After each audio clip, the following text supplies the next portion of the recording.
Good morning, everyone. Welcome to day 2 of the July 2019 board meeting of the Colorado Water Conservation Board.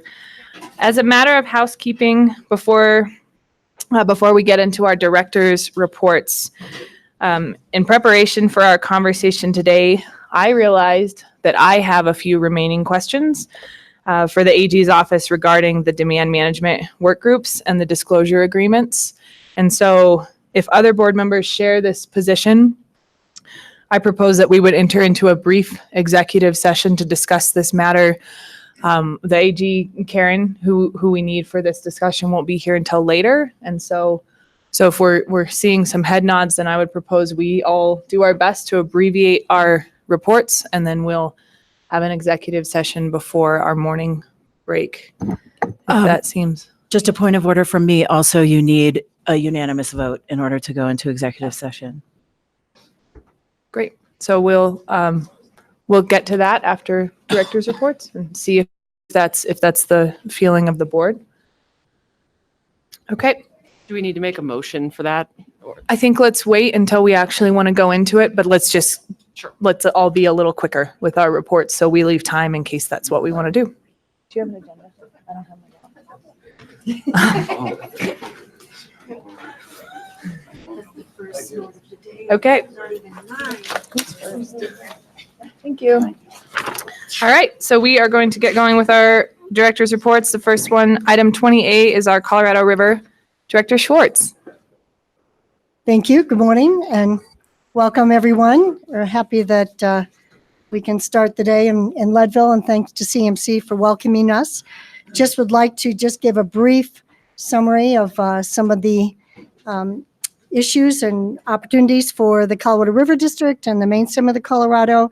We have a few slides, and I'm sorry for those in the audience, but they're probably things that you've already seen in the past, but just want to celebrate this water supply and the game-changing influences of El Nino this last year, that we had such a wonderful opportunity to fill reservoirs and see some flows that we haven't seen for a while. So the first graph that I have up talks about the Colorado River below Glenwood Springs, and that is after the Roaring Fork confluence.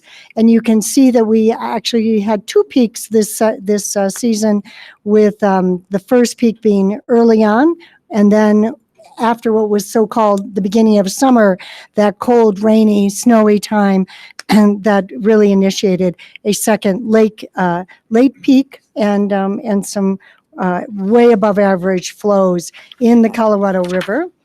And the next slide is the Colorado River near Utah. So this would be near the state line at the Colorado Utah state line. And this again reflects looking at average or historic flows, and then what this year has meant in terms of the peak flows that we've been able to appreciate. And that would be after the Gunnison River and the confluence into the Colorado River. And then lastly, the third slide does talk about Lake Powell. And I think that's sort of our big news, is this opportunity to see that the capacity of Lake Powell has moved from, historically around 38% up to nearly 57% of capacity, and which is looking at the flows of 13.8 million acre feet is well above average, and really gives us a little breathing room.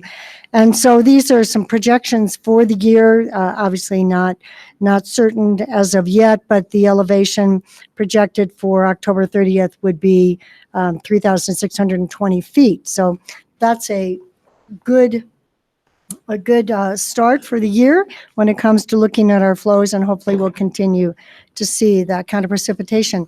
And the other celebrated news is the 4 Western Slope Basin roundtables. Many of you were there. I apologize for not being able to attend, but it was a record crowd of 150 people approximately. And I think a excellent conversation. We're going to hear more about that from Russ George and our director of IBCC. And I think that the discussion of looking at, for discussion purposes, the risk study as well as looking at demand management moving forward was very, very positive, and again, a great way to initiate our phase 3 when it comes to demand management. So with regard to the Colorado River District, their meetings were today and tomorrow, and they have some, again, strong forecasts for the basins with very full reservoirs across the board, and many of those reservoirs are represented here, and some have had to spill, but that is going from, I think, record lows to now record highs. We're very grateful for that.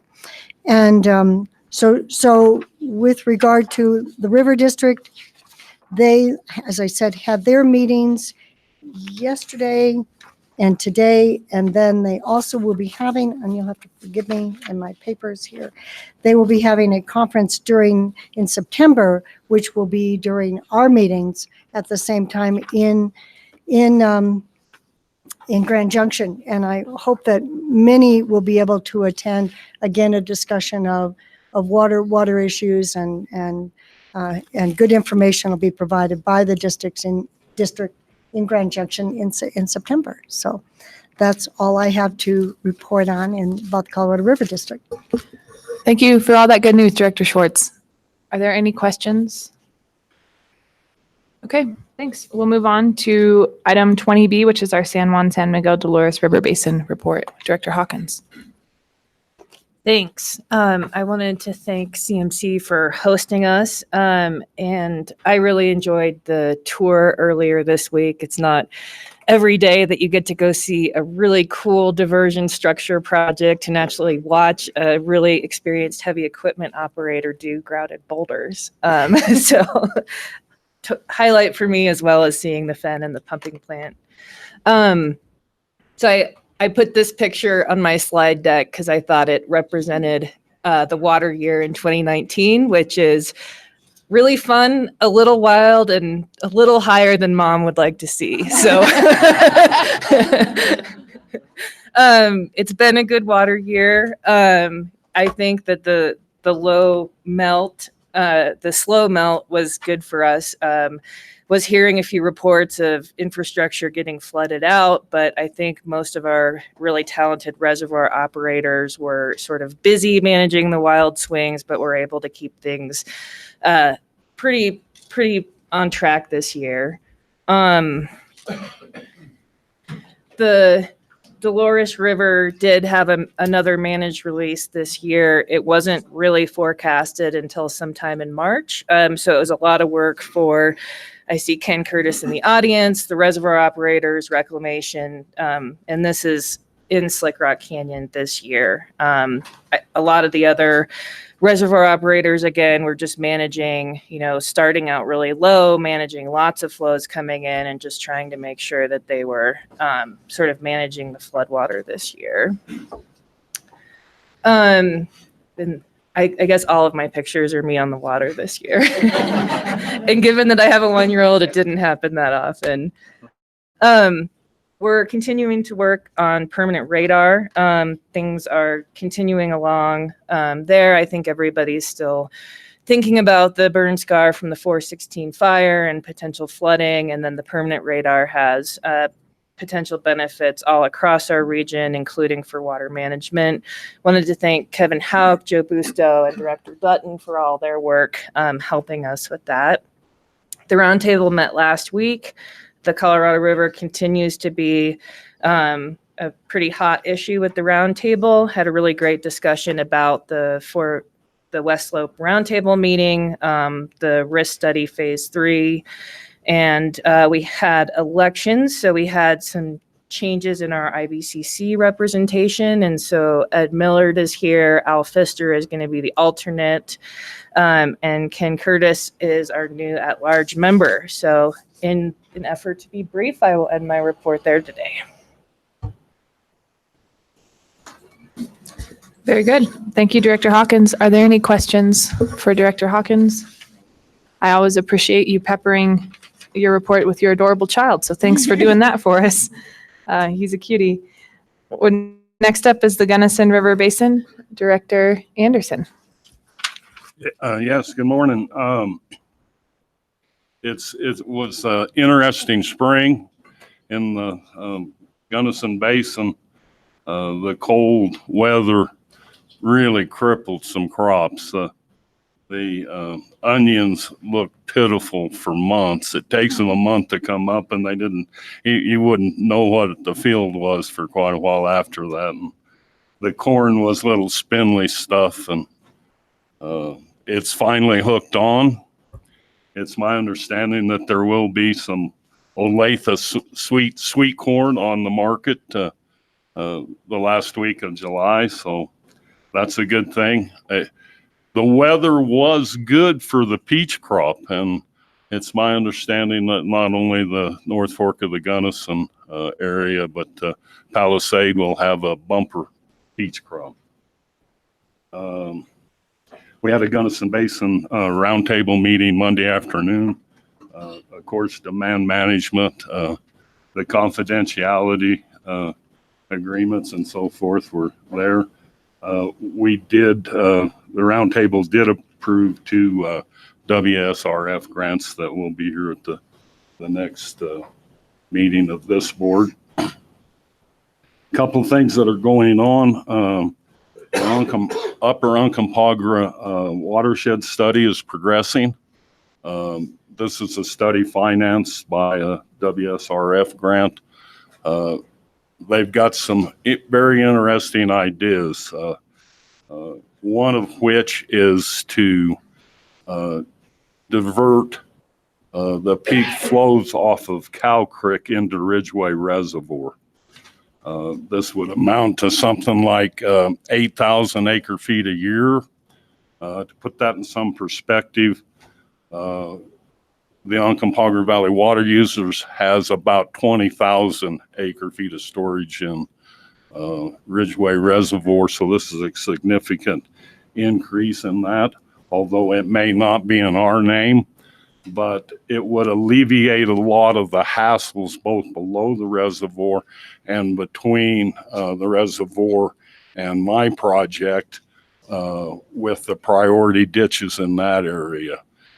When in a low water year like last year, we're in a position that we've got to call our water and really take that water from our neighbors up above. And this would go a long ways to alleviate it, recognizing that there's a long ways to go to ever see this project come to fruition. And there's other parts to that study, but that's just one that I would choose to highlight. The Upper Gunnison River Water Conservation District is looking at the secondary economic impacts of demand management. I guess, as I understood yesterday, they're also looking for a new manager, as Frank Kugel's decided to go to the Southwest.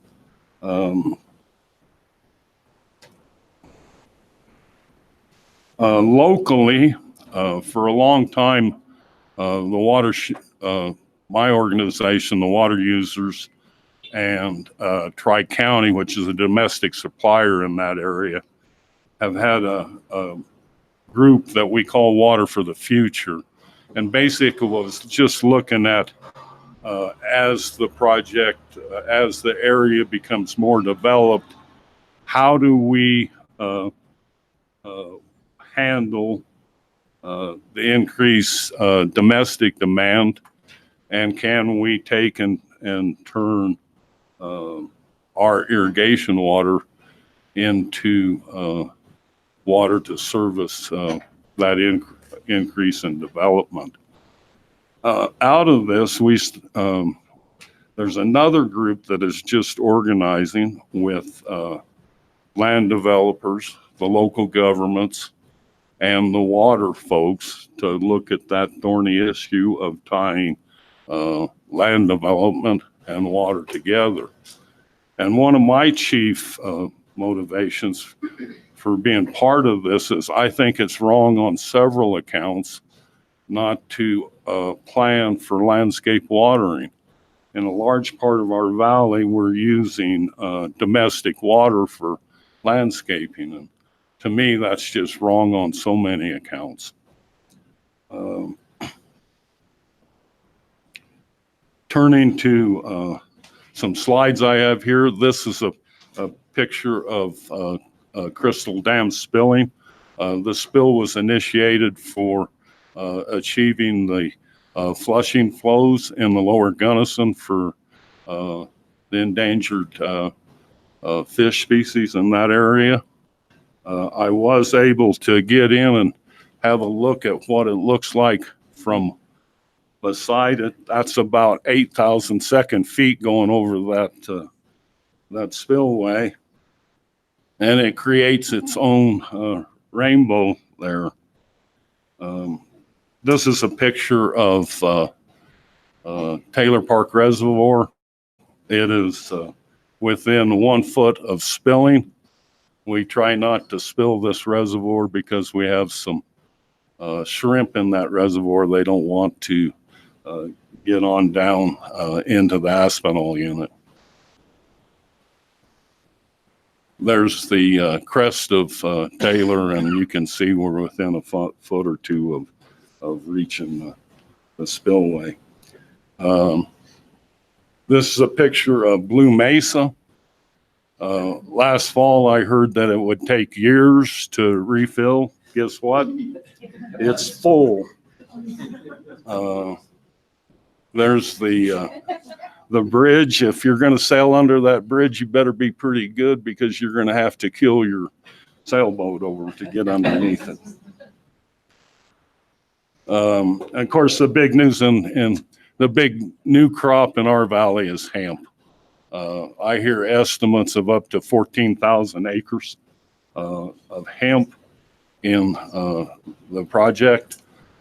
We service about 83,000.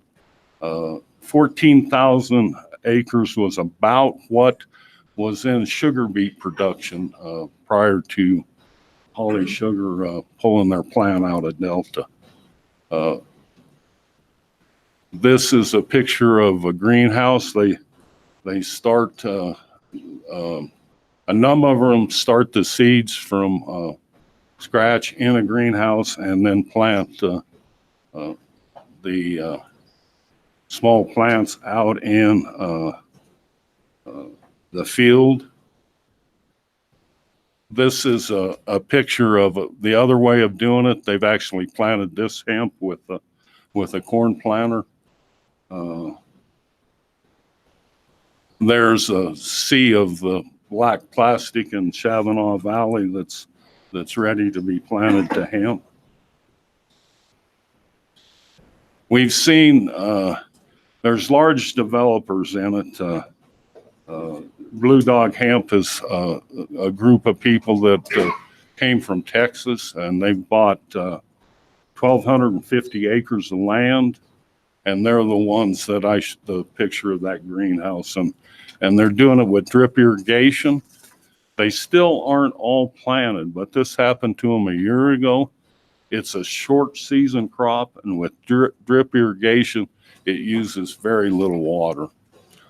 This particular picture is of an old horse pasture. All my life, I remember this being a horse pasture, and the owner plowed up his 2 or 3 acres of horse pasture to plant hemp. This is another picture of a guy is using hemp to landscape his yard. If you go back there, if you go by there early in the morning, you'll see a couple that looks a lot like myself, I guess.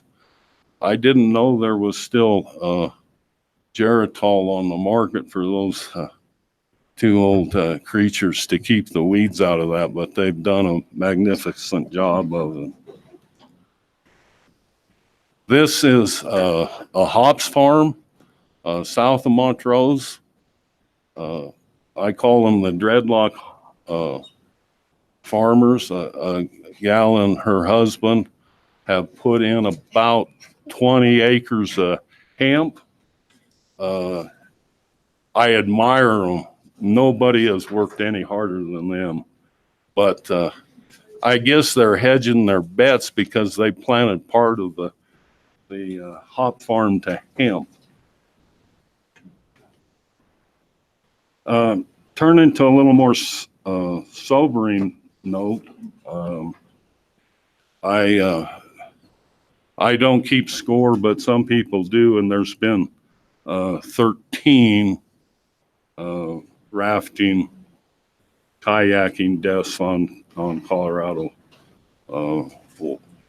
waters this year, and that's a sport that I thoroughly enjoyed, but you need to have your wits about you. I bring this up with another stark reminder to me of the element that we deal with. A 17-year-old high school junior drowned in our South Canal on May the 5th. The theory is that he entered the canal to try to save his dog. Where he entered the canal was immediately above an inverted siphon. From there, it went to a cover section through a tunnel to our Drop 5 hydro facility. There was literally no way for him to ever have a chance to get out of there.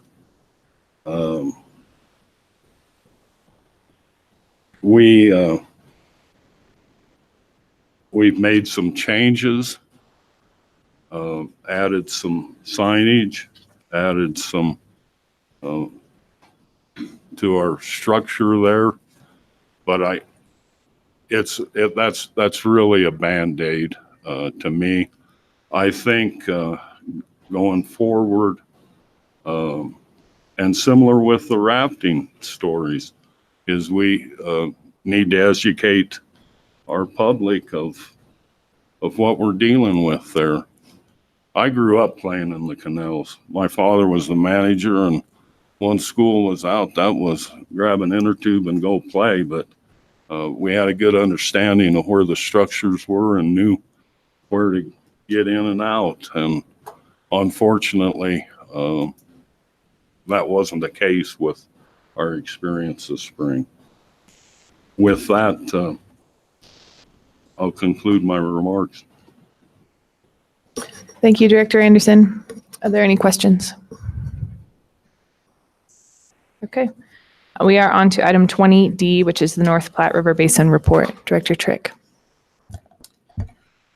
Thank you, Madam Chair. And while they're loading the slide, I'll just say thank you to CMC for hosting us. And I've really enjoyed my time here in Leadville. And thank you again for letting us use your facility and showing us the great hospitality. And I usually start my report by throwing up the SNOTEL snow water equivalent map. And for some reason, I couldn't get it to work this week to get a map loaded. So if anyone else knows what's going on with that, the website wasn't helping me out. So, but we need to fix that immediately. Yeah. And if you have the clicker over there, I'll beat that too. So in the North Platte, we had a very cold, wet spring. We actually got snow on the first day of summer. And I'll show a picture of essentially my backyard, quote unquote backyard. And that was June 22nd. And that's when we got snow, and it came at the time basically the same time as what is the aptly named Never Summer Rodeo in North Park over the 22nd and 23rd of June. And so everyone that participated in that basically had their winter coats on for the rodeo. So a lot of water coming down, really high water spring. We're grateful for that for sure because of the drought concerns we've been having in recent years. However, there are also challenges with that. There's a lot of trees and willows and debris coming down the rivers, and that stuff gets stuck in head gates and in dam structures. And so it's kind of a job to go and make sure that nothing's blown out and all that stuff gets cleaned out. So we also believe that we set a record on the North Platte Northgate USGS gauge on June 23rd, 2019. I'll tell you what that number is in a second, but here's a picture of the North Platte Bridge on the Jackson County side. So the Northgate gauge is actually up near the Wyoming state line, a little bit north of here, but you can see on the left, that's the river on June 22nd, and everything to the right there where you see that water going over to the side is completely out of its banks. And so on the right-hand side picture, that was from July 12th, and it's a more normal looking river on that. And just another picture of that, as you can see on the right there, of where the river is actually out of its banks.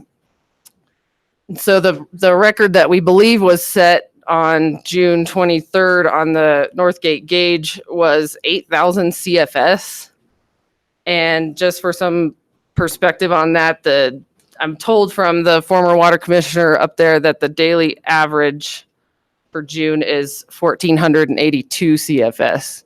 So we had huge water on that day, and they actually sent out a hydrographer from Cheyenne on June 24th to measure the flow and confirm that the gauge wasn't wrong or that the gauge was working okay. So we think we have a new record. It's provisional right now, but that would be the high point of the North Platte gauge. And as you can see, some of the other top 4 events there, they're in 1923, 21, 1957, and 1984. So we've definitely blown those records. In roundtable news, the roundtable met on May 21st and also again on June 18th. They approved 2 WSRF projects that we saw yesterday that are pretty great for the basin. They definitely are assisting with one of our challenges, which is to rehabilitate aging structures, ditches, head gates. And the Ross Reservoir project, of course, is going to rehabilitate a dam. So those projects were approved by the roundtable on May 21st. And also in roundtable news, I'm happy to report that my esteemed predecessor on this board, who was Ty Wattenberg, is now the new chair of the roundtable on the North Platte. So congratulations to Ty, if you're listening. And also our former chair, Mr. Kent Crowder, has been serving as chair since the inception of the roundtables. So we thank him for his many, many years of service and his great hard work and resources that he brought to that roundtable. And I think he's one of the longest serving roundtable chairs in the state. So so we definitely thank him for that, and we are excited to have Ty as the new chair. Also in further roundtable news, we are actually looking to fill the 2 IBCC seats. Currently, the 2 members that were serving on those seats are going to be stepping down. So if anyone in the North Platte is listening, we're looking for somebody to fill those spots currently as well, and they're definitely important positions. So we thank the 2 former holders of those seats, Mike Alna and John Rich as well. And the next roundtable meeting will be Tuesday, September 17th, 7 p.m. to 9 p.m. in Walden, Colorado. And if you're in town and you would like to stop by, please come and join the meeting. We always like to have guests. And finally, I will end by thanking Jackie Brown from the Yampa White and all of the Yampa White members of that roundtable, because I recently attended one of their meetings and found it very informative and had a great time. And thanks for all of their hospitality too. So with that, I will end my report. Thank you, Director Trick. Are there any questions or comments? Great, thank you. All right, we're hopping back across the divide to the South Platte. All right. Thanks, Madam Chair. I'll try to make it brief. I just want to thank again our tour guides, Pat Wells, Tom Simpson, and Katie Warner.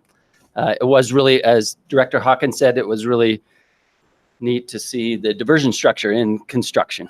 And we also got to see a time-lapse photos of the building of the model of it in Canada. So it was very interesting. And of course, the little trip with Colorado Mountain College, Katie Warner, was just fantastic. So, sorry. We looked at some fens, or a fen. But on the South Platte, it's been a really, as everywhere else, been a really good water year. Snowpack was good. But the nice thing was it stayed cool, and the water has come out in a nice manner, especially for a junior direct flow such as the North Sterling Irrigation District.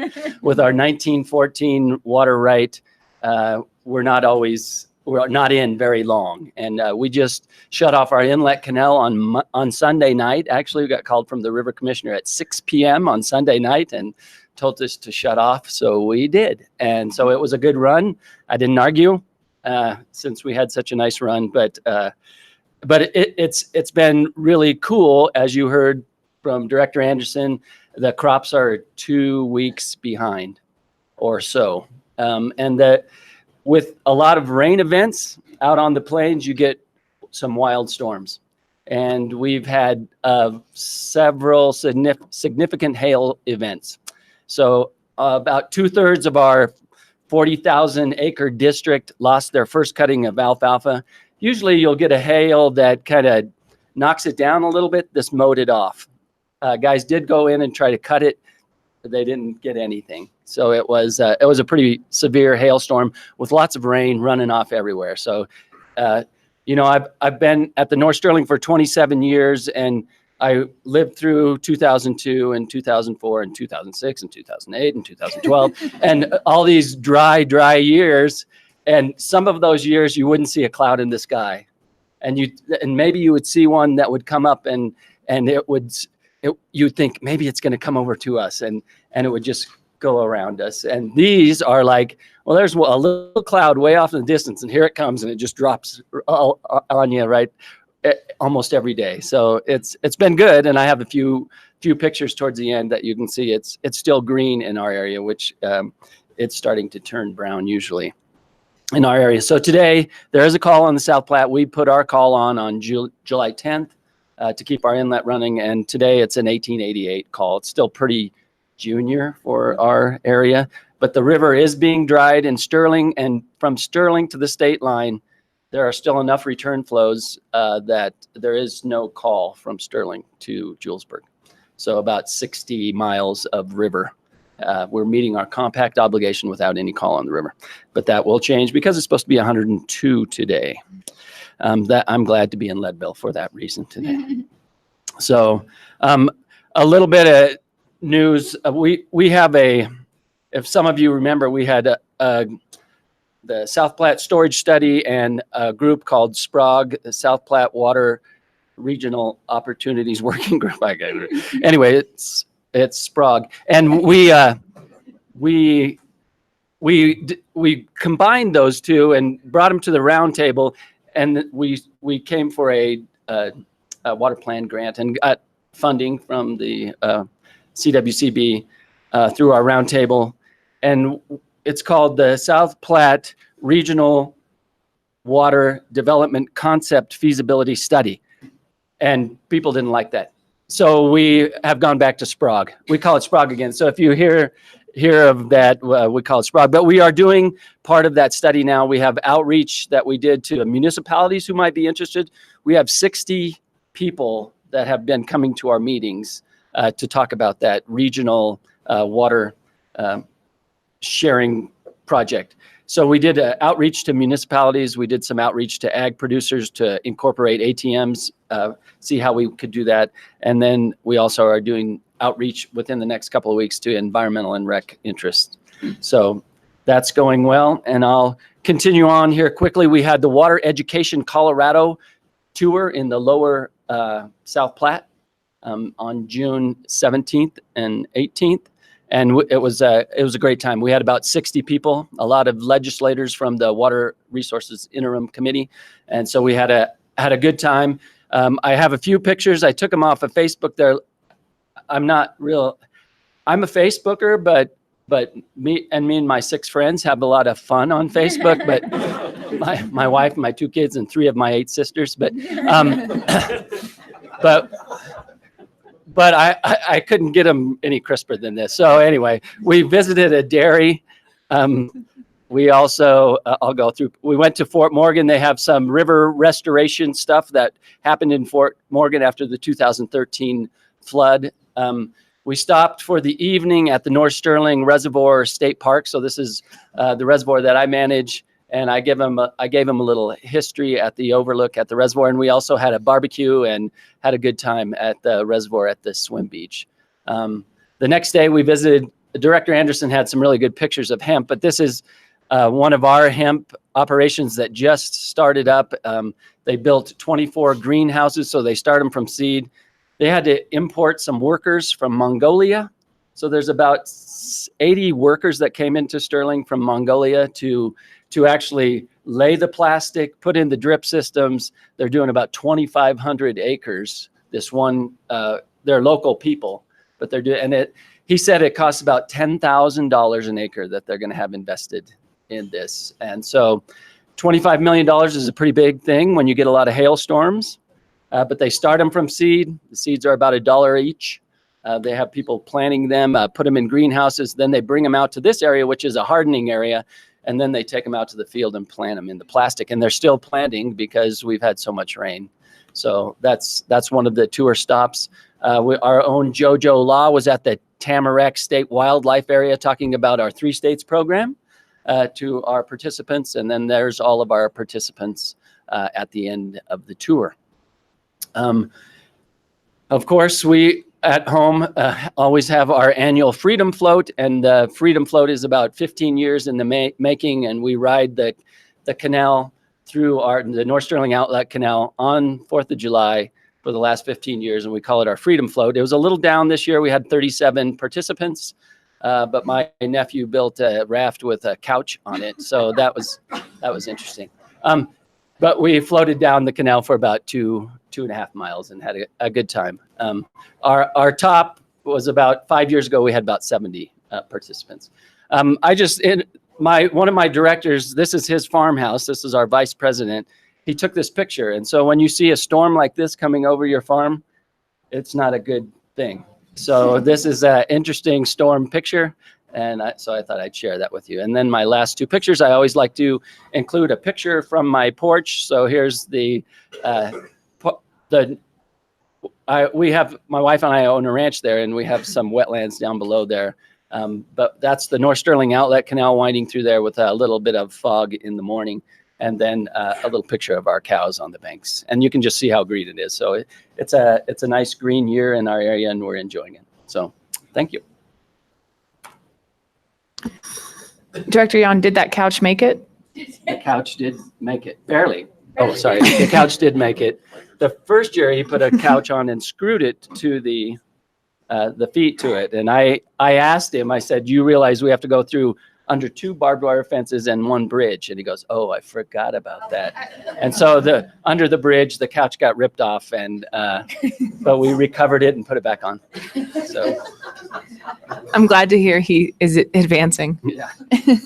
Are there any questions for Director Yon? So many. So many questions. Was that your engineer saying that did the couch? No. Okay, it sounds like there's going to be more questions at a later date. We are moving on to the Arkansas Basin with Director Goebel. Thank you, Madam Chairman. And thank you all for making the trip to the Arkansas Basin and beautiful Leadville. We also have a call on the Arkansas River, and I think we have since February of 2000. So we don't really know what a free river is. But, I'd also like to thank Colorado Springs Utilities, Aurora, and CWCB staff for the nice tour on Tuesday. Quite a project on the diversion structure there, so that was pretty cool. I had about a 5-hour drive up here Tuesday morning, which is interesting since I actually live in this basin, but was able to follow the Arkansas River the whole way, and it really gives you a good perspective on what all rivers provide for and how important they are to our existence. So just the change from, what all the uses are all the way up to the headwaters is pretty cool to see. And on my way, I stopped at Knapp's Farm Market in Rocky Ford to pick up about 20 cantaloupe to share with folks up here. And when you're in a car with 20 cantaloupe for about 4 hours, you start to smell like cantaloupe. So I apologize if that hasn't worn off yet. We had a relatively cool June, which is like some of the other directors mentioned, caused our crops to be a little behind schedule. But we're making up for it now. I think at home it's above 100 every day this week, and they're looking at setting records with temperature today. I think Lamar's looking at 107 degrees. So glad to be in Leadville for a few days. I took a look at the Portland gauge that you can see here and compared, which is on the Arkansas River, and this is the gauge that's commonly used to look at quote unquote the runoff. And you can see the vast difference between 18 and 19, not only just the amount of flow, but how the cooler spring delayed the runoff. So we've had some flooding here and there, but we're happy for the water. So I'd like to report on a project, a dam rehabilitation project that was completed 2 weeks ago with the help of a CWCB loan and grant. And that project is a rehabilitation of Adobe Creek Dam, which is owned and operated by the Fort Lyon Canal Company. So you can see on this graph, the Arkansas River's in the blue there at the bottom, and the Fort Lyon Canal is in the orange, and then the purple line is the Fort Lyon Storage Canal, which delivers water to the Adobe Creek Reservoir. And so this Adobe Creek Reservoir located partly in Benton County, partly in Kiowa County, just north of the town of Los Animas. And it provides storage, like I said, for the Fort Lyon Canal, which serves over 93,000 irrigated acres. And this reservoir also provides 5,000 acres of wildlife and waterfowl habitat in the Adobe Creek Reservoir State Wildlife Area. And so, in addition to John Martin Reservoir and the Great Plains Reservoirs, this is a very popular spot for boating and fishing and hunting and bird watching. And so it's an asset to the area. But the state engineer's office issued a storage restriction order on the dam in May of 17 due to some unacceptable seepage through the dam's foundation and the outlet works, which were 112 years old at the time. So this storage restriction cut the reservoir's storage by almost half. So it stores around 77,000 acre feet, and it was cut by half. So the Fort Lyon Canal hired W.W. Wheeler and Associates to evaluate the circa 1906 dam and provide a recommendation going forward. And they found that the vitrified clay pipe outlet conditions had failed and were allowing foundation soils to erode through the cracks, and that a sand layer existed through the dam that was facilitating this unacceptable seepage. So based on this analysis, they recommended a total replacement of the outlet works and a reconstruction of the center section of the dam. So the Fort Lyon shareholders voted to move forward with this $9.2 million project. Head northwest, then turn right. And that's how you get to Adobe Creek Reservoir.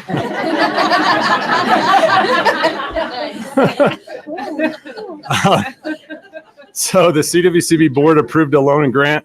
It's in September of 17. And then construction began last fall in October. And Moltz Construction, actually out of Salida, was hired and completed the work 2 weeks ago. So ran out there on Monday just to take some photos and flew our drone up, and so you can see that's the dam there on the bottom of the screen. And the reservoir is obviously down quite a bit just because of the reconstruction over the winter. But just to kind of go through some of the photos here, this is the upstream inlet structure, side shot of that, the downstream outlet. And then just a close up, I thought this was kind of interesting. They have tow drains, 8 tow drains on the dam, and each of them are measured by a little V-notch weir, so they can monitor how much it is seeping. And then it's a little tough to see, but basically the part that you see in the photo there, that width of the dam, or length of the dam, I guess it would be, the Fort Lyon Canal decided to build that 5 feet taller than the rest of the dam because the cost wasn't that much more, and it'll allow them in the future to raise the rest of the dam 5 feet if they wish, which would provide an additional 29,000 acre feet of storage space. And the estimated cost of that is like in the $500, $600 an acre foot range. So pretty cheap, extra storage space. And so it made sense to them, and I think it definitely made sense. So again, thanks to this board for approving that loan and grant combination, and it definitely helps the lower Arkansas Valley. Oh, and then I took a shot. This is cool. This is one of the operators off of the original 1906 Outlet Works, and still spins around and stuff. And my boys love playing with that, as long as they keep the fingers out of their gears there. And lastly, I was glad to hear that Whole Foods came to their senses and will be stocking their shelves with Pueblo chilies in the Colorado, Kansas, Idaho, and Utah stores. And you may have seen in the media that Governor Polis commented on or commended this decision and said that they are, quote, the best chilies in the world. And he also mentioned the inferior New Mexico Hatch chili. And that's when the fight started. So New Mexico's governor responded, defending their chilies, obviously, and Governor Polis challenged them to a taste-off in Trinidad. So stay tuned to that, and even though we know who will win. So that'll conclude my report. Thanks. Thank you, Director Goebel. Should we expect chili at the next meeting? You'll smell spicy for days. Are there any questions for Director Goebel? Thank you very much for bringing in the melons. All right, we are on to the city and county of Denver. I have the remote. Yeah, Director Brody. Good morning, everyone, and thank you again to our host for the meeting. There are a few things I want to update on today. First is our water supply update. As you can see from the slide, our reservoirs are full, which is really exciting. There are two substantive updates I wanted to give today. The first is on Denver Water's proposed lead reduction program. So some of you may have heard about this in the news. Back in 2012, Denver Water exceeded the lead action level, and as a result, initiated a study, submitted a report and recommendation to the State Health Department, CDPHE. Denver Water's recommendation was that pH alkalinity adjustment be designated as the optimal corrosion control treatment, in part because the other option that was studied, orthophosphate, has some potential water quality impacts, including the potential to propagate algae, cyanotoxins, things that we worry about in our water supply. Nonetheless, orthophosphate, from a purely technical standpoint, was slightly more effective at removing lead from drinking water, and thus in 2018, CDPHE designated orthophosphate as the OCCT for the entire Denver water system. So remember, Denver Water serves not just the city and county of Denver proper, but many of the surrounding communities with water. This caused a great deal of concern, both at Denver Water and in the environmental and wastewater treatment community. Greenway Foundation, Metro Wastewater, and Aurora sued and were later joined by Denver Water and also the city and county of Denver representing the local health department in challenging that determination. Fortunately, the parties decided in mid-2018 to come together and form a stakeholder process to evaluate alternatives and their various impacts and benefits, looking at both orthophosphate as the designated OCCT, but also exploring other options, including the pH alkalinity adjustment and also pH alkalinity in combination with some, I'll say, non-traditional approaches to treatment. Just for context, in order for anything to be changed, in order for something other than the designated OCCT to be approved, you actually need a variance from EPA. And for EPA to grant that variance, it has to find that the alternative treatment technique is at least as efficient in lowering lead levels. So the goal through the stakeholder process was to determine whether any of the alternatives that were being explored would be at least, if not more efficient at reducing lead while also addressing the environmental concerns associated with orthophosphate and also the very, very significant costs that the wastewater treatment providers would have to incur to upgrade their treatment systems to remove all that phosphorus from their system before they discharge their effluent into the waterways. In addition to getting that variance, which has got to get approved by the EPA, CDPHE will also likely need to modify its designation. So not only would we have to convince EPA that the alternative is at least as efficient at lowering lead levels, we would also have to convince CDPHE that the alternative approach is, again, at least as effective across the board at reducing lead levels in drinking water. So after over a year of intensive study and many, many stakeholder conversations, community conversations, conversations with EPA and CDPHE, we believe we've arrived at an alternative that will hopefully satisfy both the federal agency and the state agency that we have a solution that meets, if not exceeds, the regulatory criteria. And essentially what we're proposing is a holistic approach that, in addition to a chemical treatment, which would be the corrosion control treatment, would also, over the course of 15 years, remove all lead service lines from Denver Water's entire service area.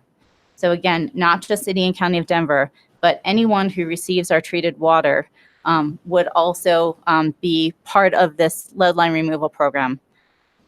In all, we're estimating that that could be about 75,000 lead lines. So that is, I think, probably the largest lead line removal effort ever in this country. In addition to those two components, we would also be providing filters to everyone within our service area who is either known or suspected of having a lead line. And there's some metrics that we use to evaluate, obviously if it's known, it's because there's been testing, there's been verification. But again, based on testing and based on, what we know of how different areas of our service system have developed over time, we have a pretty good idea where we think those lead lines are. So we would be looking at distributing, frankly, more than 75,000 pitchers because there are some multifamily homes that might be served by a single lead line. So again, this is a huge effort that Denver Water is proposing on a voluntary basis.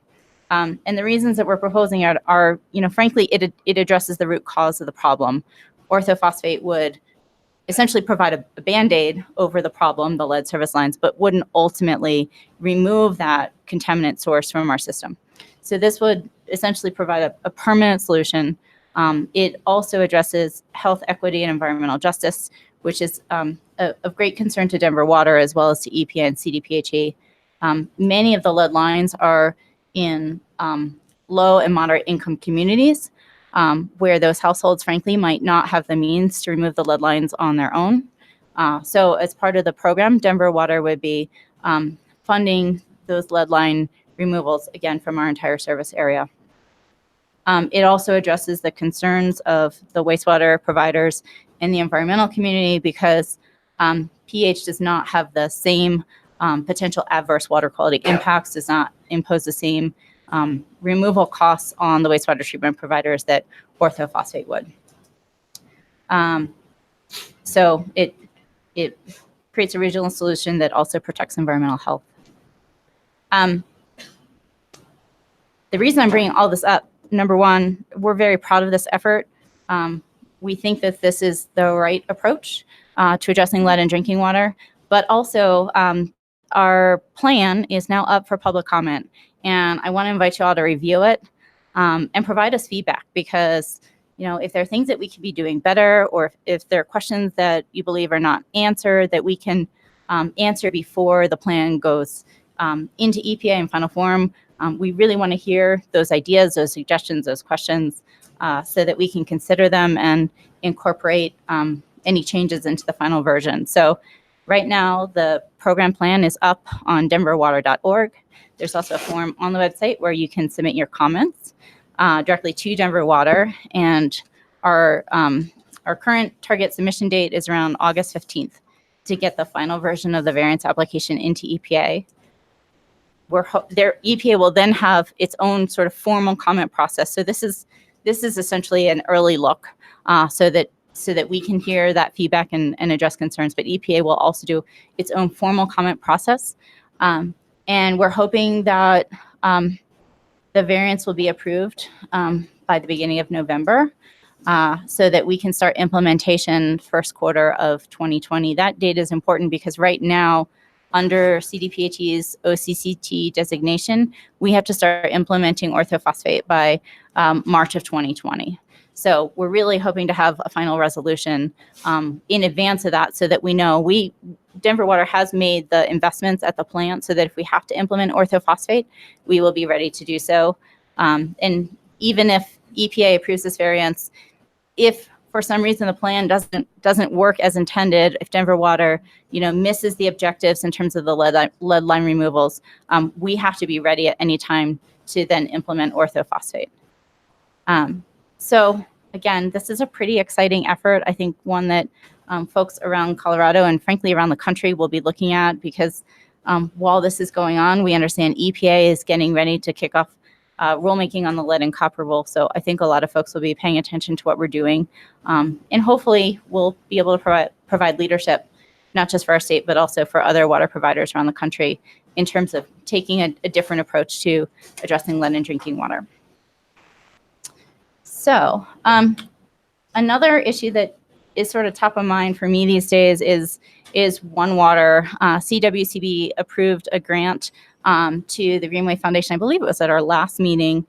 Greenway Foundation is going to spearhead an effort with Denver Water, the City and County of Denver, Metro Wastewater, and others across the metro area to look at how we can be more proactive in adopting a one water philosophy and one water strategies. And this is from the Colorado Water Plan.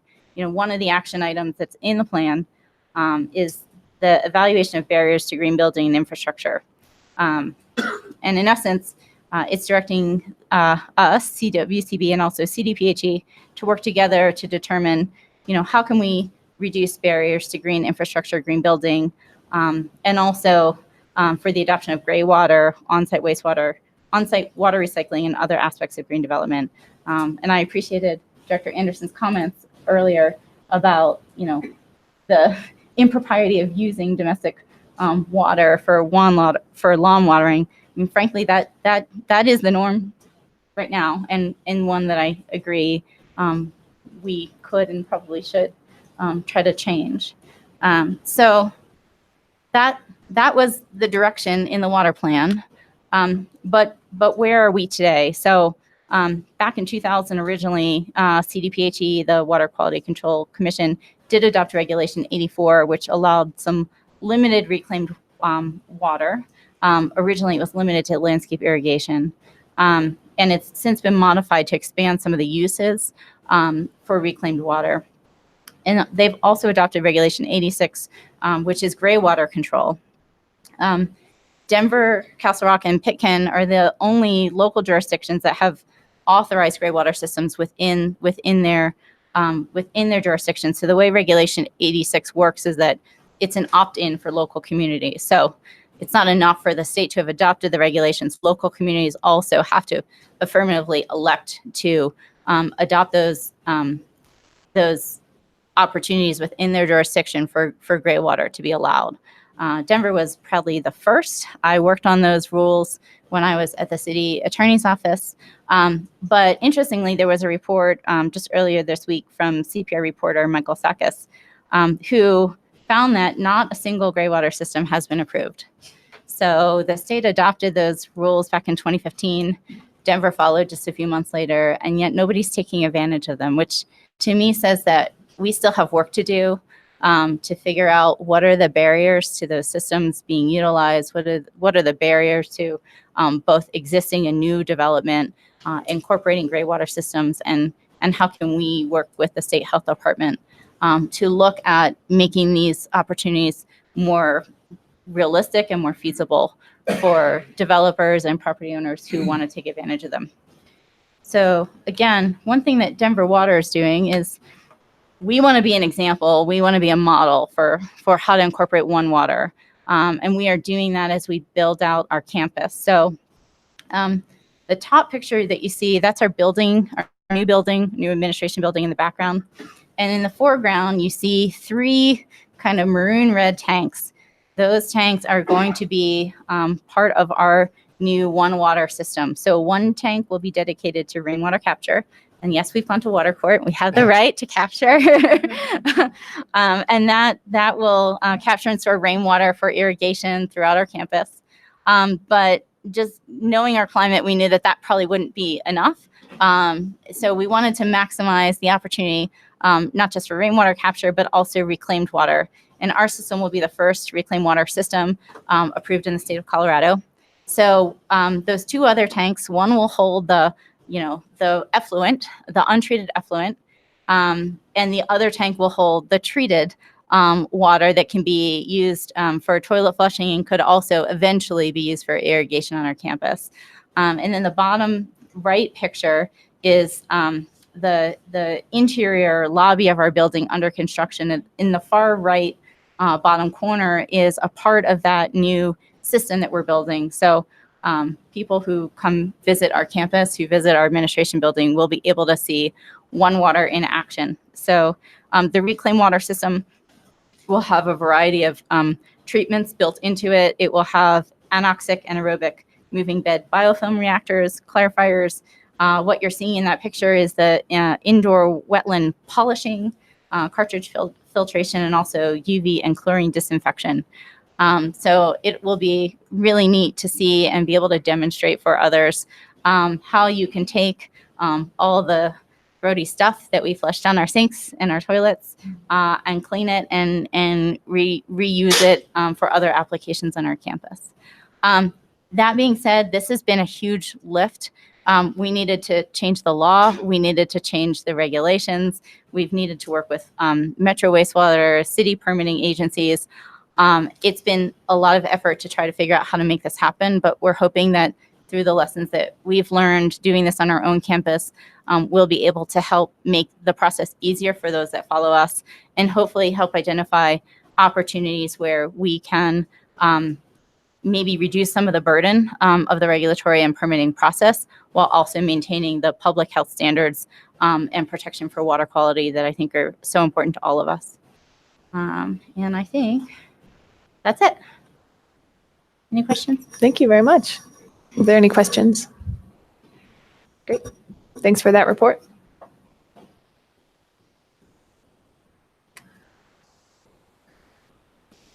Oh, am I next? I don't think so.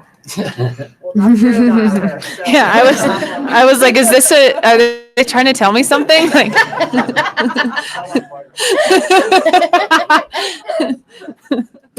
That's my dumpster. that is not my dumpster. Oh, that looks more like something I would put up there. Okay, we are on to item 20H, H is for Heather with the Rio Grande Basin. So we're gonna get into it. We like everyone else in the state have been enjoying a beautiful summer with a lot of runoff. And this is a video. Can you play it or can I play it? Or maybe it's just gonna. Oh. So the Great Sand Dunes National Park and Preserve experienced some of the highest flows in a really long time this year, and they were really sustained. And Great Sand Dunes has the best example of surge flows in the world. And so you can see how the sheet flow was coming across. And then if you wouldn't mind playing it again, Doug.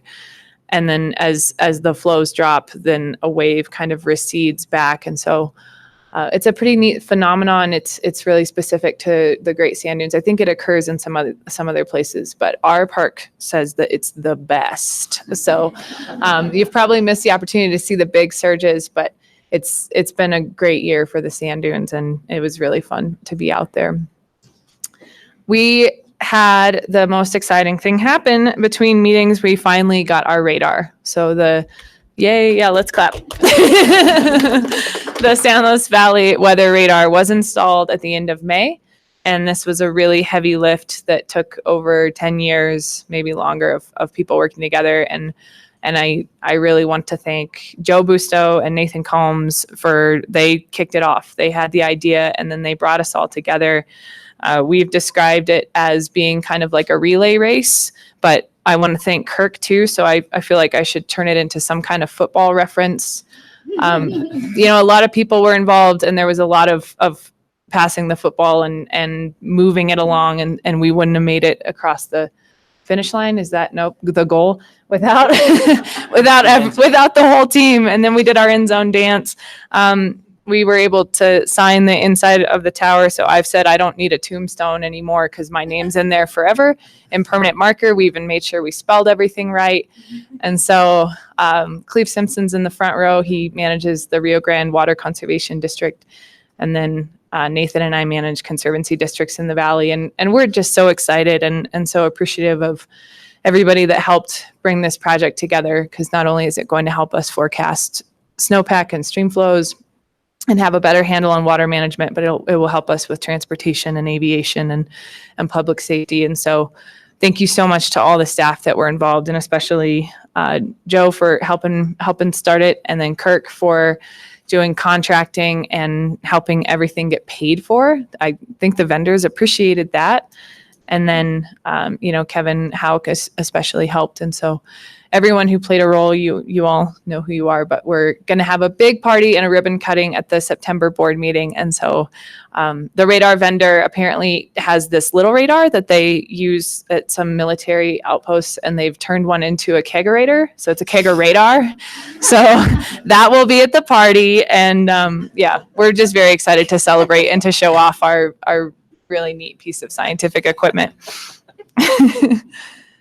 I also want to thank Kevin for his assistance in helping us do some additional analysis on the Castilla side of the spring fire.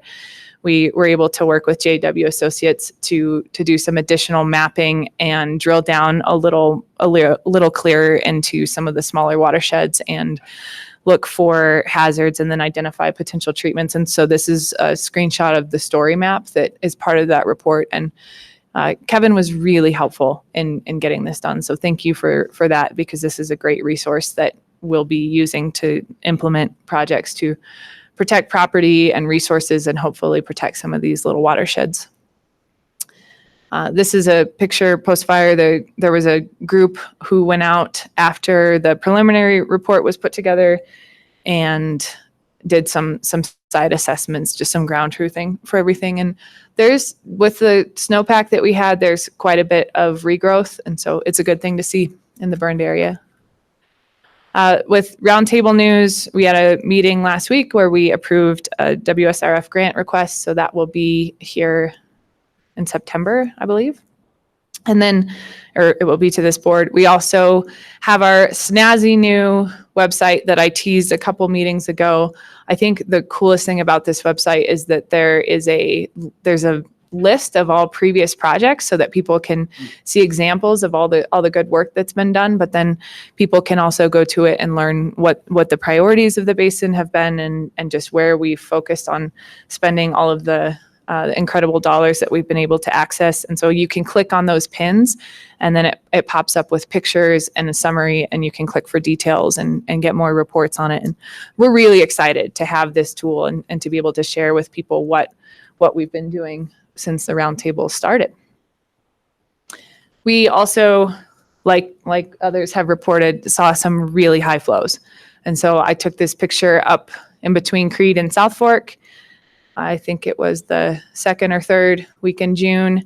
And that is normally flat water. So there was enough water coming down the river that there were just little wave trains everywhere. It was pretty exciting, but it was also, as Director Anderson noted, it was also very dangerous. And so the river was closed in Mineral and Rio Grande counties for a couple weeks, closed to all crafts. And I think that was the right move on the part of the sheriffs to keep people safe and keep people out of the water. The river peaked around 8,000 CFS in Del Norte. It's a pretty big peak for us. It was very exciting. And it was everywhere. It was really neat to see it spreading out in historic channels and just really all over the floodplain. This picture is just west of Del Norte. A friend of mine took me up in the air and it was a glorious time to just see the water running everywhere. And so that's over in between Monte Vista and Alamosa. And it was just so cool to see the river being a river, filling every one of those old channels and spreading out across the floodplain. And I'm really excited for what this is going to do for the cottonwood forest and for all the river habitat. We didn't get out of it unscathed. There were a couple head gates and diversions that had some impacts. And so the water's still pretty high. So I think as soon as it drops, we'll be able to get in there and see what happened and what kind of repairs need to be made. Here's an example that was a pretty big bummer. The Willow Creek Reclamation Committee in Creed has been working for 20 years or so on mining impacts and dealing with mitigation of mining impacts in and around the town of Creed. A really exciting project that they had completed was building a new channel. And so in the foreground of this picture, you can see all the willow clumps and a pretty meandering channel that is dry because the creek jumped the banks. And so it's in the background of this picture. It just went straight and completely left that engineered channel. One of the benefits of the channel was that it had tried to restore historic sinuosity, but it had also moved the water away from piles of tailings. So in the way background, all those little hills are tails piles. And so Willow Creek was plagued by pollution for a very long time. And so with the completion of the floodplain project, the water quality had greatly been improved. And so it's pretty sad that I don't know what the future is going to hold. I know that the Willow Creek folks are kind of assessing where they're at and we'll keep you posted, but there will have to be more work up there. This was a picture that Nathan Combs shared of one of the head gates down on the Caneos. If you don't know where the river is and where the ditch is and what's going on in this picture, that's the point. They were literally trying to drag head gates back out of rivers and trying to put them back in ditches. They had quite a few head gates wash out, and they actually had some water running towards and causing problems around Sanford that a local contractor was able to deal with. They were on call and they were really helpful. But I wanted to cue this up that I imagine there will be some requests for assistance from this board to deal with some of the issues that we saw on the Caneos. And then this is just a beautiful picture by Michael Underwood, who is a resident photographer who lives in Lake City. That's North Clear Creek Falls, looking gorgeous. So I had a couple more things to add. In my high flow section, I should have said that it's pretty outstanding because the anticipated flow on the Rio Grande this year is 950,000 acre feet. So that's well above average compared to last year, which was 376,627 acre feet. So it's just amazing what a year can do. We have not seen flows above 950,000 since 1987 when the river hit 1 million acre feet. And so this is big water, and most of us have not seen these kind of flows. I guess I was around, but wasn't really remembering things at the time. So this is a pretty exciting thing to see.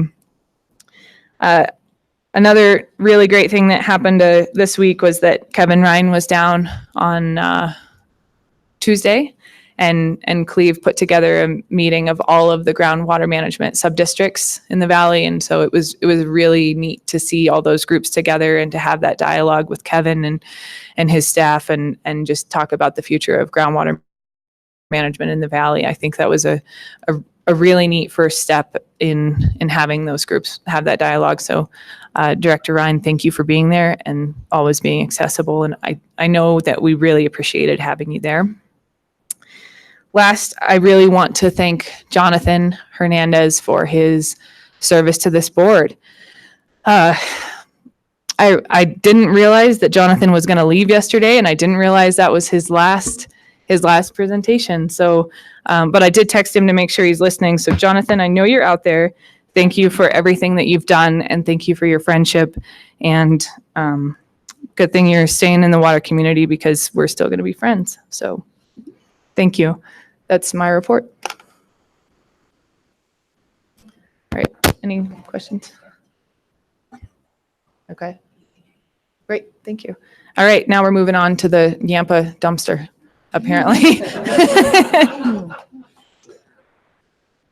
Well, thank you, Chairwoman Dutton. It's hard to follow you and your eloquence anyway, but I guess when you start your presentation with a dumpster, I don't know what I expect. So I wanted to include this photo. It is at Hole in the Rock Road in Grand Staircase National Monument.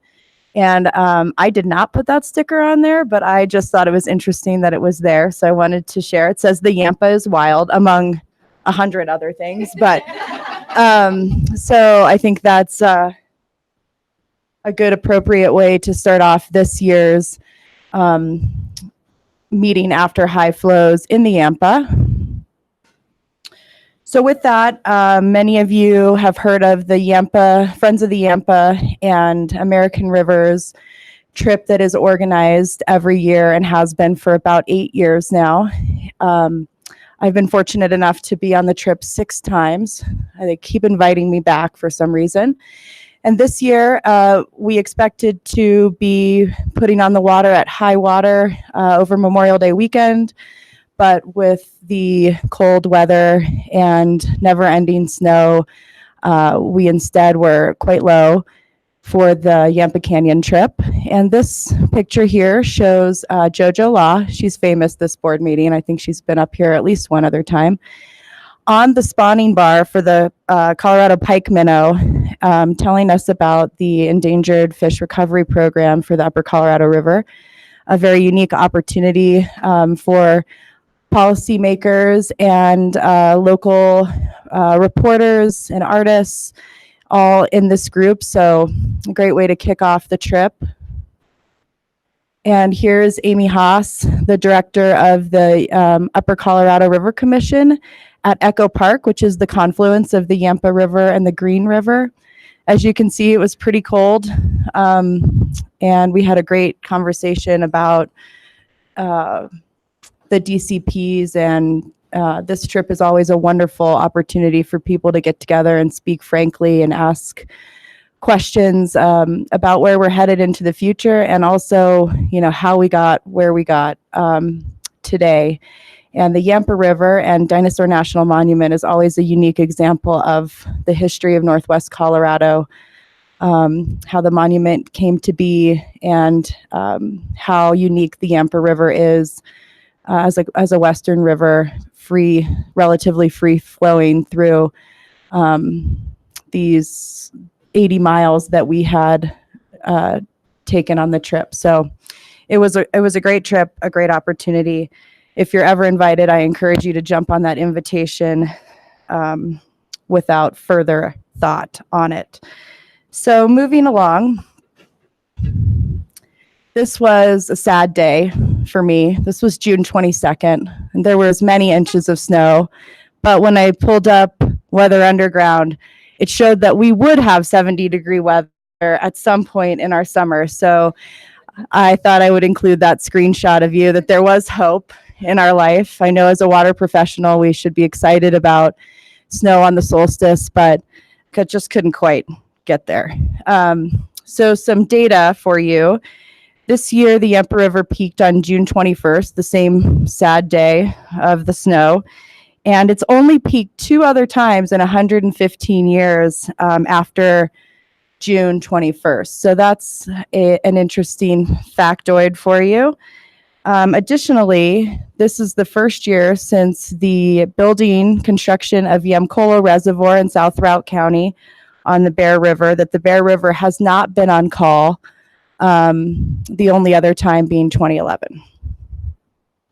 And here is a picture of the McConnell Math and Science Center in Grand Junction and my son working with the amazing exhibit that they have here, where you can get in this really cool water channel and build up a river and play with the diversions and the roller dam. It's really neat. If any of you are traveling through Grand Junction, it's a project that the Yampa White Green Roundtable funded last year, and it was really great to be there and check out the awesome work they do. So just a shout out and transition to Basin Roundtable news. We have one new IBCC representative that took my place.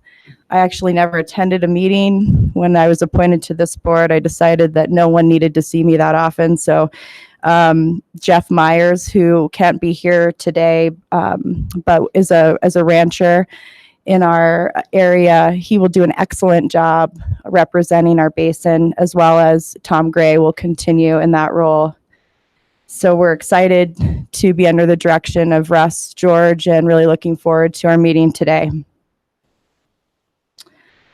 In other news, the Yampa River has embarked on its integrated water management plan. I don't have any other photos, so we'll just look at how cute he is. He's going to be 8 in a few weeks. And that's been great. I just have to say that I was a little bit unsure of what to expect with stream management planning.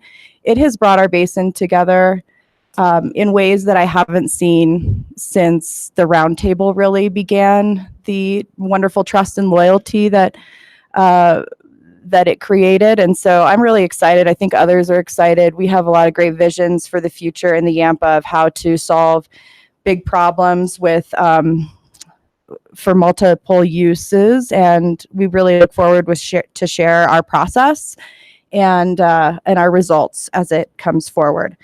I won't cover, Director Schwartz covered the 4-Basin Roundtable meeting, but I would like to thank Jim Pokrant, the chair of the Colorado River, Kathleen Curry of the Gunnison River, and Mike Preston, Southwest.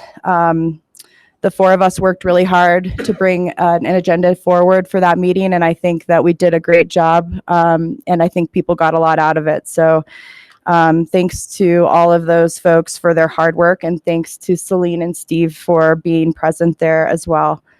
The last thing that I just want to share is there is a very lucky boy that lives in Northwest Colorado, and he won the Elk Head Reservoir fishing tournament for non-natives.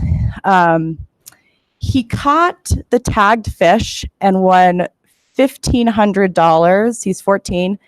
And then no one caught the other tagged fish. So they did a drawing, and he also won the drawing for $1,500. And then I came to find out that he had won the Ridgeway tournament the year before. So I didn't put his name up there because I think that's like illegal, or I don't know. Don't go, try to touch him because some of his luck will rub off on you. But what an amazing lucky child. So I just had to share that fun fact for you. And with that, I conclude my report. And is it time for a motion? Are there any questions for Director Brown about her report? So thanks to Heather for bringing up her outstanding questions. I share some of the same concerns regarding our demand management disclosures, and thus move to go into an executive session for the purpose of receiving legal counsel on demand management and the disclosure agreements. I have a suggestion. As a point of order, we've got a second and then we can do comments. It's been moved by Director Brown and seconded by Director Hawkins to go into executive session. Director Mitchell, do you have a comment? Yes, I think it might be in our best interest to go into executive session, break, allow us to restructure the room for our next joint meeting, and then come back in executive session. Everybody can stay out while we are in executive session, and then we'll call the joint meeting to order when we're done with executive session. Sounds like a plan. Is there any discussion of the motion? Seeing none, we'll proceed to vote. All those in favor signify by saying aye. Aye. Opposed? Motion carries. We are on a break, and then when we come You're back. not quite on a break yet. Not If yet. we're in executive session, this executive session is authorized pursuant to section 24-6-402-3A2 of the Colorado Revised Statutes, which allow the board to enter into executive session for conferences with attorneys representing the board to receive legal advice on specific legal questions. Thank you, Counselor. We're going to take a 10-minute break and get everything set up, and then we will be back in executive.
I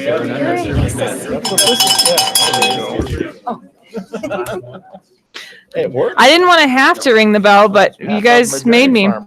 Thank you all for being here. Our council wanted to give a quick report out of executive session. Yeah, please.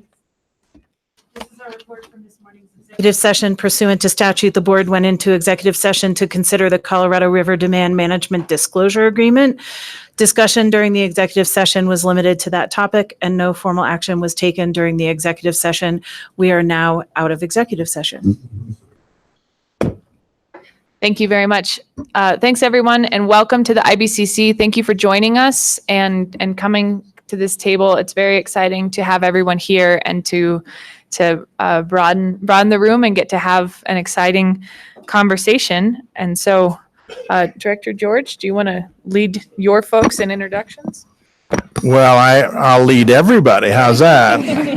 Part of the ingenuity of where you're sitting is calculated naturally. We know there's differences of opinion, so we've decided not to let anybody who quarrels with anybody else sit side by side. Or maybe we did it the other way around. Maybe. All jokes aside, what a wonderful gathering. Oftentimes when you want to throw a party, your biggest fear is, what if I really put some effort into having a party and nobody comes? So there's always that risk. And for those of you who have come from any distance, really, and some from quite a ways, and dropped what other work you were doing to come and spend this kind of time today, we are really grateful to you for that, and we thank you. And our planning and our effort for the rest of the day was designed and continues to be designed to make this worth your while. And the only way that can succeed is if you help us. So we've set the room up this way for that reason. We hope it makes it easier for all of us coming from either board, whether it's the CWCB or IBCC. We sit us this way to remember that we are all in this together. And so we can sit and have this kind of a conversation as one group of people looking for the same goals. And so it's in that frame that we've put our agenda together and want to try to operate our time. And thanks to the audience. I think what I'd like to do to start, most of us here probably know most of us, but let's just go ahead around the room, do it quickly. We'll also get all the folks in the back to do the same thing. But start with Pat. Let's just say who we are, anything about who you work for if you want to, or what your interest in water is, or organization you work with, and maybe where you're from, and just go around the room. My name is Pat Wells. I am the governor's appointee to the IBCC. For my day job, I am the general manager for the Water Resources and Demand Management Department for Colorado Springs Utilities. I've been in that role. I worked for Springs Utilities for nearly 18 years, have a little over 20 years in the water business, and am actually a native of the Gunnison River Basin. I'm Celine Hawkins. I sit on the Colorado Water Conservation Board for the San Miguel, Dolores, San Juan basins. In my day job, I work for the Nature Conservancy as a project director. I spend about half of my time in the Colorado River Basin and a half of my time working in Western Colorado. And I live a little bit west of Durango in the Hesperus area. Hello, I'm Carlisle Courier, representative to the IBCC from the Colorado River Basin Roundtable. I'm a rancher.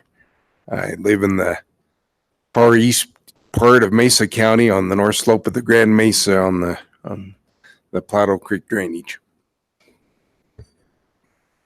I'm Gail Schwartz. I'm on the CWCB representing the main stem of the Colorado. My day job is being a recovering legislator and live in Basalt.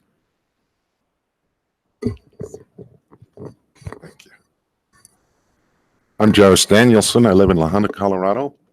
My day job is I try and do as much fly fishing as possible. Today it's 107 in La Junta. I'm glad to be here. My night job is I try and run Danielson and Associates, which is a consulting engineering firm specializing in expert testimony, water rights, water resources. I'm Dan Gibbs, the Executive Director of the Department of Natural Resources. And first of all, I want to thank everyone for being here. The countless amount of hours you all put in are just extraordinary, whether you're CWCB or IBCC. So thank you for the service you bring to the state of Colorado. I live right over the hill, right over Mosquito Pass from here in Breckenridge. But I feel like I live out of my car a lot too, because I'm traveling around the state a lot. But again, looking forward to our conversation here, and thank you for your service of serving on these really important duties. I think that's as far as it goes. Huh? Okay. People hear me? Okay. Oh, okay. I'm Melly Whiting. I'm a governor appointee. I live in Pagosa Springs, Colorado, and I work for Trout Unlimited. I've been in the water business. I'm not going to tell you because it's going to reveal my age. So. Hi, I'm Curran Trick. I am the CWCB rep for the North Platte Basin.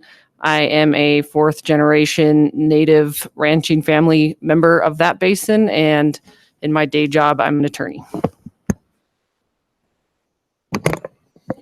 I'm Paul Boucher. I'm also a governor appointee to the IBCC. I'm the ag rep for the Colorado Basin Roundtable. I am 5 generations of farming and ranching in Colorado and supplement as a fishing guide.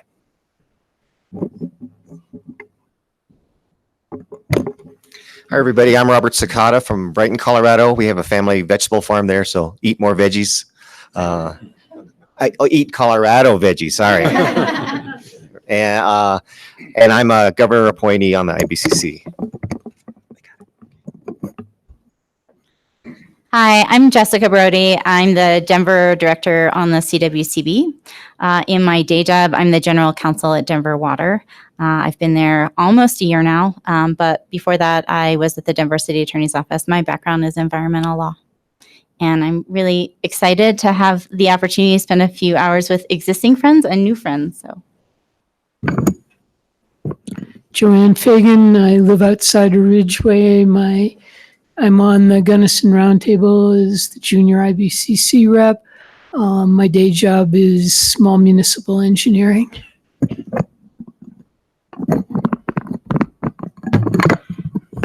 I'm Steve Anderson. I'm the Gunnison Basin representative on the CWCB. My day job should be farming, but I'm also the manager of the Uncompahgre Valley Water Users Association, and I farm in my spare time, the home of Olathe sweet corn.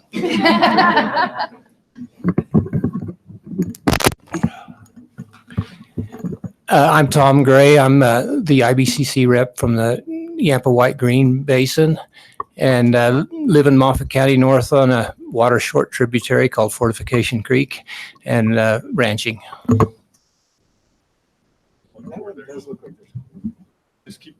I'll just pull one. Good morning. I'm Bill Trampy, represent the Gunnison Basin on the IBCC. Excuse me. A fourth generation rancher in the Gunnison country, north of Gunnison, from Gunnison to Crested Butte, all that nice bicycle country. I have been a director from Gunnison County to the River District Board for a number of years, and that's how I made my way to the Gunnison Basin Roundtable representing the River District. So that's the history of my representation. Okay. Arkansas River Basin rep on the CWCB. I guess when we're talking generations, fifth generation Benton County resident, Southeast Colorado, born and raised and still live on our cattle ranch. My day job is a water resource engineer for the Lower Ark Water Conservancy District. And I'm Andy Mueller, one of the governor's appointees on the CWCB. And I, during my day job, am the general manager at the Colorado River District. I am also a recovering natural resources attorney. I feel like I've got one of those centerpieces and a big table. I'm Lisa Darling. I am the executive director of the South Metro Water Supply Authority and the Metro Roundtable rep.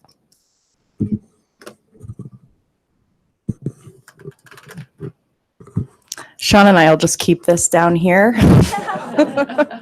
I'm Jackie Brown. I'm the Yampa White representative to the CWCB. In my day job, I work for Tri-State Generation and Transmission as their water and natural resource policy advisor. Should I turn it off? Yes. Hi, Sean Cronin, Executive Director of St. Vrain and Left Hand Water Conservancy District based in Longmont. I live in Loveland. I'm also on the South Platte Basin Roundtable and one of the South Platte representatives on the IBCC. I am a zero generation Coloradan, but I created two first generation Coloradans. I brought your newest member. I was elected on Wednesday to fill Bruce Whitehead's seat, and I know most of you probably know Bruce, and we sorely miss him. I fill his seat, but I can't fill his shoes, and a water meeting without Bruce is like a water meeting without Santa Claus. So I'll do my best. But my family's been farming and ranching in the Montezuma Valley in the Upper Dolores since the 1880s. I'm a recovering software engineer. I left for 20 years for the cities. But I came home, and I think the quality of life where we are is the greatest as long as we have good internet. So I love it. Good morning, everybody. I'm Cleve Simpson, representing the Rio Grande Basin to the IBCC. My day job, I'm the general manager of the Rio Grande Water Conservation District. Also farm and ranch like Steve does when I have time. So we raise Colorado cattle and beef, so eat more beef. Colorado beef. Hi, I'm Stan Kazir. I'm one of the Colorado River representatives in the IBCC. Basically, I was trying to figure out whether it was my job to watch Carlisle, the other one, or actually I figured out it's his job to control me. I'm a recovering water attorney since 1977. Hi, everybody. I'm Dave Bennett. I work at Denver Water. I'm the Director of Water Resource Strategy over there, and I'm the alternative Metro rep on IBCC. And it's going to be 100 degrees in Denver today, so I'm really glad to be here. Hello, I'm Jim Yan. I'm a sixth generation Coloradoan. Just kidding. It's kind of like when you report rain or bushels of grain to your neighbor, you never want to be the first one to start because you always have a little more if you're the last one. So no, I'm a fourth generation Coloradoan. And we ranched we ranched north of Sterling. So I live 12 miles north of Sterling, and I'm like Director Anderson. I do that in my spare time. I am the manager of the North Sterling and Pruitt reservoirs for the last 27 years. And I am the South Platte's director to the CWCB, and I am also an IBCC rep for the South Platte Basin Roundtable. And it's great to be here. This one. Hi, I'm Aaron Citron, governor appointee to the IBCC. My day job is I'm a policy advisor with the Nature Conservancy based in Boulder. I am a native of Tucson, Arizona, so I'm from the lower basin, but don't hold that against me. I've been in Colorado for almost 10 years now, so I won't. Yeah. Thanks for having me. Hi, I'm Keith Holland. I'm the IBCC member from the Rio Grande Basin. I'm a fourth generation potato farmer, so eat Colorado potatoes, not Idaho potatoes. And I'm farm and ranch there in the San Luis Valley. I also serve as the president of the Santa Maria Reservoir Company, which is a company of water rights to farmers and ranchers there in the San Luis Valley that owns 2 reservoirs, which I'm thankful we just got through doing a rehabilitation project with money from the CWCB and grant loan project. And we may spill that reservoir next week, an intentional spill, to get some restrictions lifted off it. So I'm really excited about that. I am Steve Harris, Southwest Basin appointee to the IBCC. I live in Durango. I'm trying not to have a daytime job, and I'm not doing very good at that right now, but I hope to do better in the future. And one of these days you'll just say, whatever happened to Steve? But it isn't going to be in the next few months or year, probably. Hi, I am Becky Mitchell, the director of the Colorado Water Conservation Board. My roots are deeply from Kailua, Hawaii, and the other headwater state. Those boundaries were much easier to protect. And I look forward to working with y'all today. We've been here a long time, a lot longer than Aaron.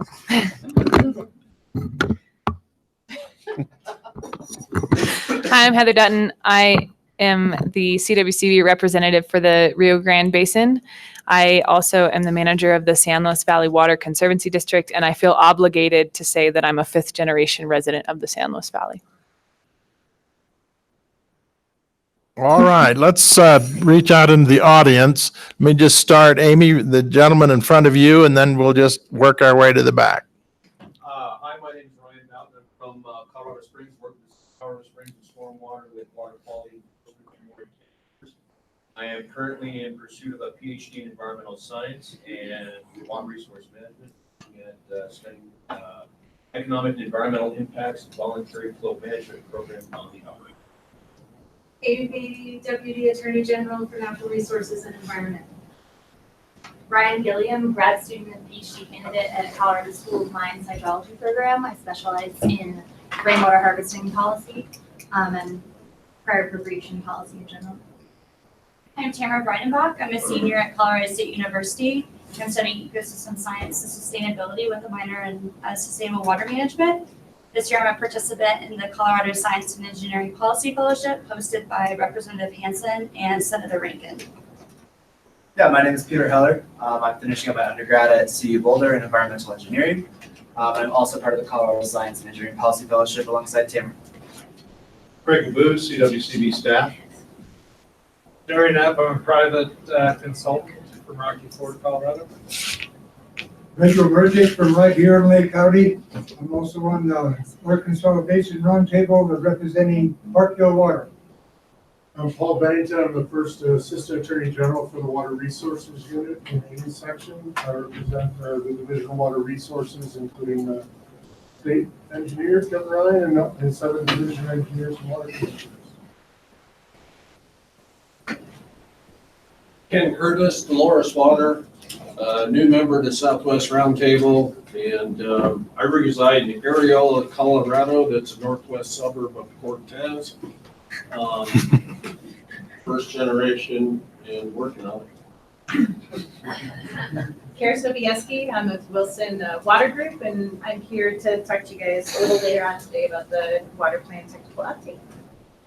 I'm Jared Smith with Freshwater News in Denver. I'm Brent Gardner-Smith with Aspen Journalism. I specialize in attribution. Well said. That's pretty good. That's pretty good. Confidentiality. I'm Jen Neely, also with the Attorney General's Office, the Water Conservation Unit, and a lot of work. Hi, I'm Jackie Corday. I'm with Colorado Parks and Wildlife and head of the Water Resources Department. I'm Aaron Courtney. I am with Element Water Consulting and also here to talk to you about the technical update. Orla Bannon, I'm part of the Healthy Rivers Program of Western Resource Advocates. Hi, I'm Tim Wogan. I'm the Coalition Director for the For the Love Colorado Coalition. We are seeking to educate Coloradans about the long-term supply and demand challenges we face as a state and to explore strategies for fully funding and implementing them. Hi, I'm Sarah Chapa. I'm with the Colorado Department of Natural Resources. Brian McPherson, CWCB staff. Kyle Whitaker, Northern Colorado Water Conservancy District, and Since no one's been here from the White River Basin, I'm originally from the White River. Karen Kwan, First Assistant Attorney General for the Federal and Interstate Water Unit on compact issues. So I represent sometimes the Division of Water Resources and State Engineer and sometimes the Colorado Water Conservation. And I'm Amy Ostick. I work for Karen in the Federal and Interstate Unit of the Colorado Attorney General. And I'm Lainey Iliak, and I'm also an Assistant General in the Colorado Attorney General's Office. And I also work in the Federal and Interstate Waters Unit in the here. Matt Stern, CWCB staff. Matt Lindberg, I'm with Brennan Caldwell in Denver and here to talk about the technical update for water. Donna Brosworth, Greeley, Government Relations for Greeley Water. Amy Moyer, Assistant Director for Water with the Department of Natural Resources. Kevin Ryan, State Engineer and Director of the Division of Water Resources. I'm Kevin Green, CWCB staff. Ben Wade, CWCB staff. Jim Cochran, Colorado Basin Roundtable by day, Colorado River District by day. I specialize in human relations and I did the medical by the mining museum. Warren Rest, CWCB. Cindy Blair, Colorado Department of Agriculture, State Conservation Board. Alex Funk, Ag Water Resources Specialist with CWCB. I'm Philip Chavez, a farmer down in the Arkansas Basin, alfalfa farmer, also in Yuma, Arizona, from up there. Also pretty active participant in the Super Lease Valley. Rick Russell, CWCB. Drew Newman, CWCB. All right. Wonderful. And welcome to everybody. And Brent Newman, alert. Just a moment, and I'll tell the rest of the crowd what we're up to. Since we were so rude as to have delayed beginning our gathering for a little bit, we thought maybe we could catch up some time and juggle the agenda a little bit. So we're not going to just let you introduce yourself and then feed you. We're going to make you work a little bit. So we're going to jump over lunch for the presentation that was really listed for after lunch. And you kind of watch the time too, Brandon. The other thing I wanted to say to everybody that my goal for this event this afternoon is to engender some dialogue between the members of the two boards.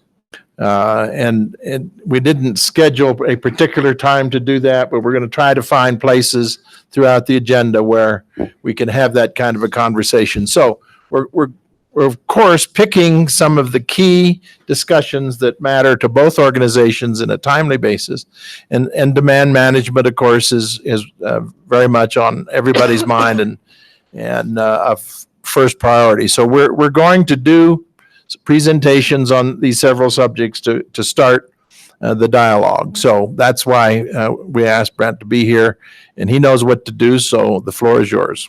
Thank you, Russ. Everybody, I'm Brent Newman. I work for the Water Conservation Board. I almost said that my name is Brent Newman, and I set up secret meetings for the Water Conservation Board, but I figured that would be in really poor taste at this particular juncture. So I did it now.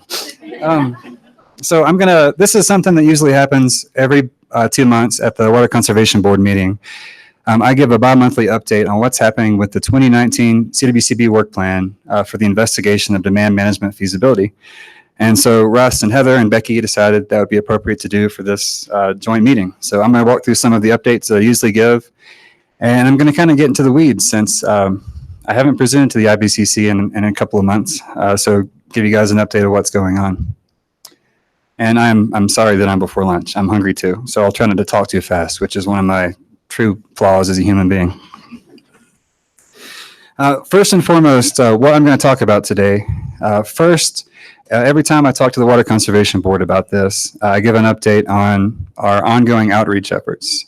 The Water Conservation Board charged our staff with really getting out there and working with the roundtables, the water policy boards, stakeholder boards around the state, and making sure that information about the drought contingency plans and our plans for investigating the feasibility of demand management was something that was on people's minds.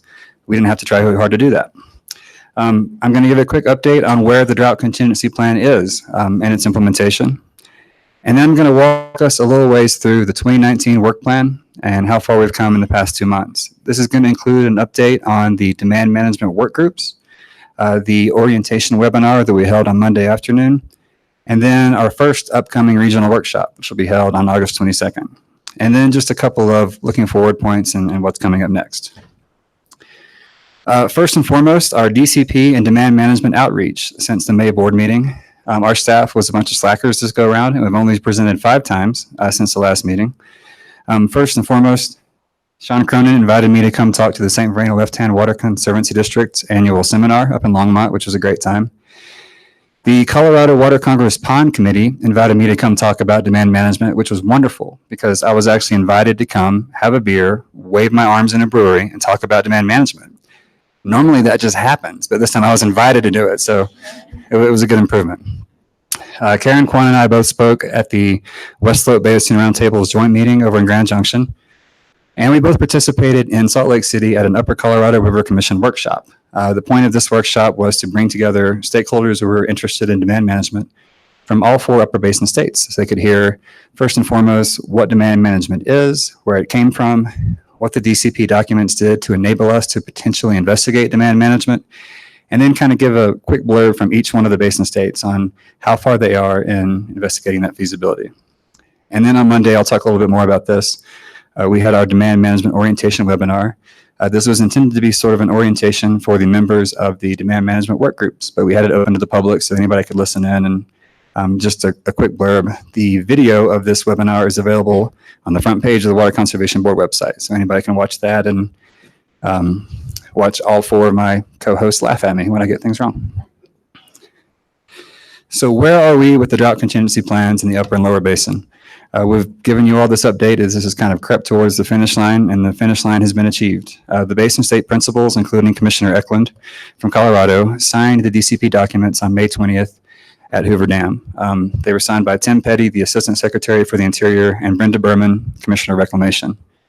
On July 11th, and this entire report is available, the International Boundary and Water Commission, which is a commission made up of representatives from the United States and Mexico that talk about transboundary water issues, signed the report implementing the Colorado River Binational Water Scarcity Contingency Plan. And you've heard Karen and myself give a quick update on what this is before. This is how the Republic of Mexico plays into the drought contingency plans.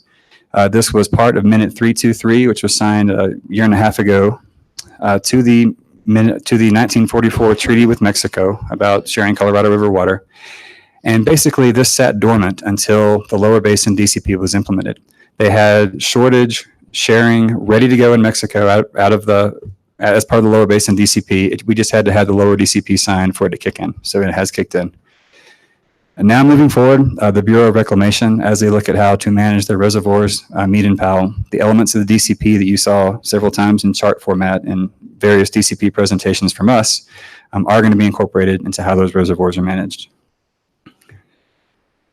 So why are we here? What are we doing? And how are we going to do it?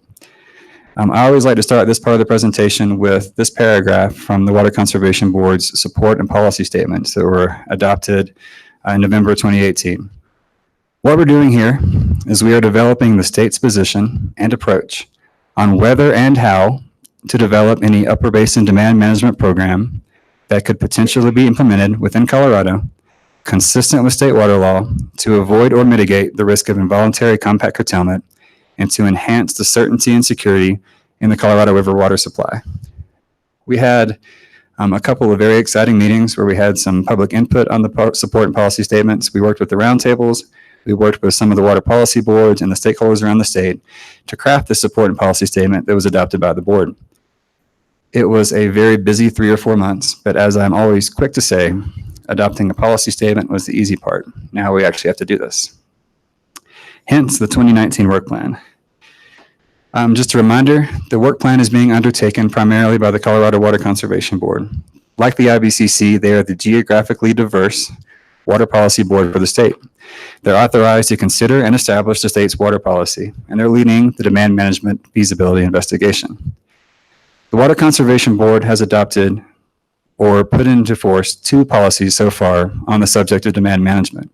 One of those is the policy and support statement that I mentioned a couple of times, adopted back in November. The support and policy statements give us the sideboards within which we are investigating the feasibility of demand management.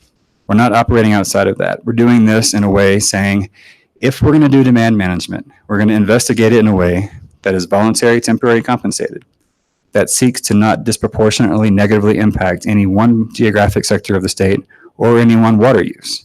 So that just kind of gives us a box to work in as we start to examine the feasibility of a demand management program within Colorado and the Upper Basin.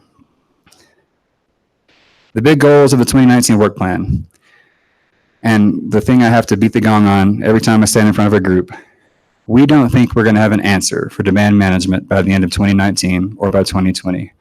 This has to be an iterative process by which we work with our different stakeholders, constituents, policy boards, roundtables, IBCC, folks around the state to make this determination as to whether or not a demand management program is feasible and appropriate for Colorado.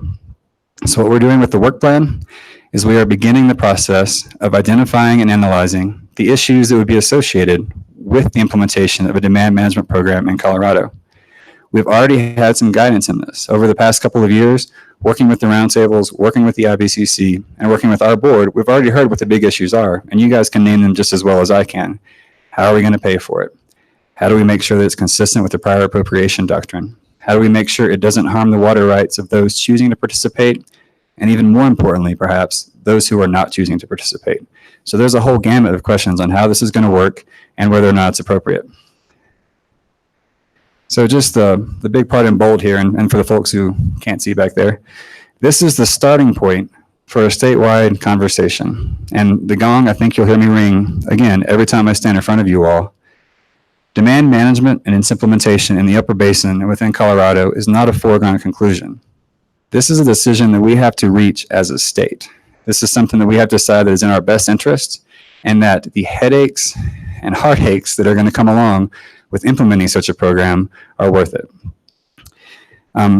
As with everything on the Colorado River, I'm always inclined to say what it is and what it is not.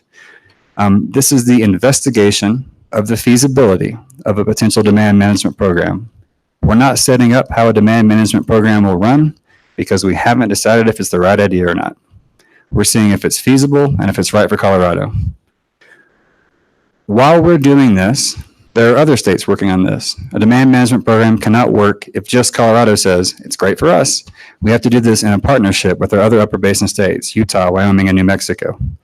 And in a couple of slides, I'll go through basically every hoop that has to be jumped through before we store one drop of water in that theoretical pool of water at Lake Powell. This is a proactive approach to preserving some certainty in the Colorado River water supply. We're not waiting for a compact curtailment to come and hit us. And I think an important point about this investigation that needs to be made, we're not assessing what would happen in the event of a compact deficit and an involuntary compact curtailment. That's not our job. That is the job of the state engineer, Kevin Ryan, and his staff at the Division of Water Resources.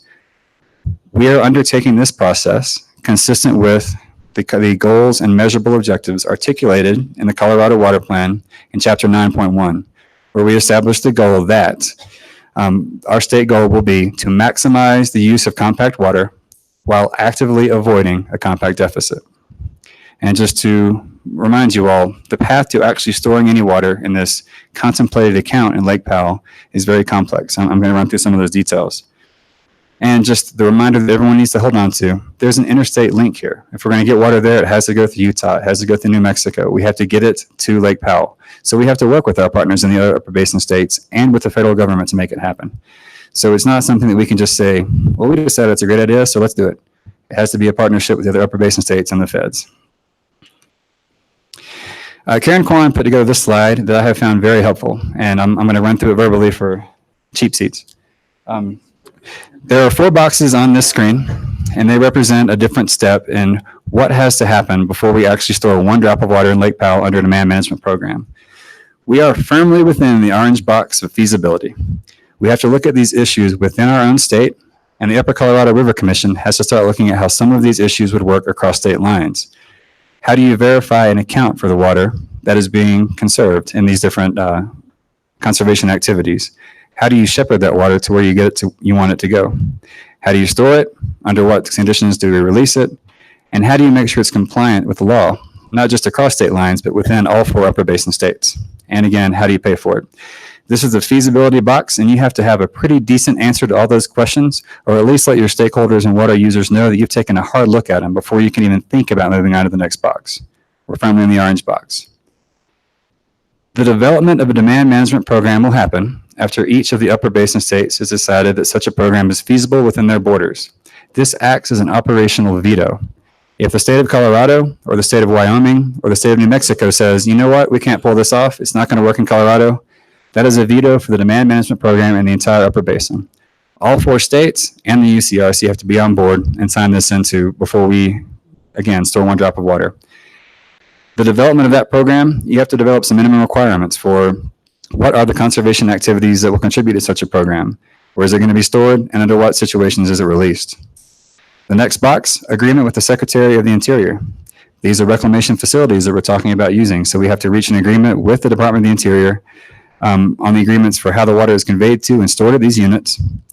And there is a provision for a consultation with the lower basin to make sure that our conservation activities are on the up and up and wet water is making it into this account. And finally, the approval step. The Upper Colorado River Commission will have to make a finding of need for a demand management program that it is necessary to maintain compact compliance at Lee's Ferry. The Upper Colorado River Commission has to approve it, and every basin state through their commissioner has to approve it. So I'm a pretty pragmatic and optimistic person, but I understand this is a serious set of hoops that we have to jump through as a state, as an upper basin, before we have a demand management program that's operational. What we are doing because of the direction of our board. Our board is committed to an open and transparent process. Every step that we take down this path that could potentially culminate in us having a demand management program, we want to talk to people about.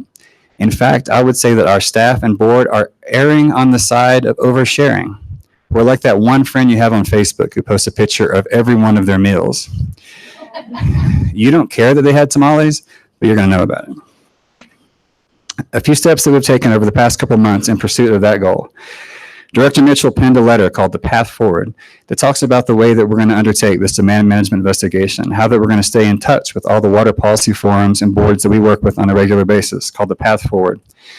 That went out. I think you all should have gotten it through the IBCC or the Basin Roundtable mailing lists.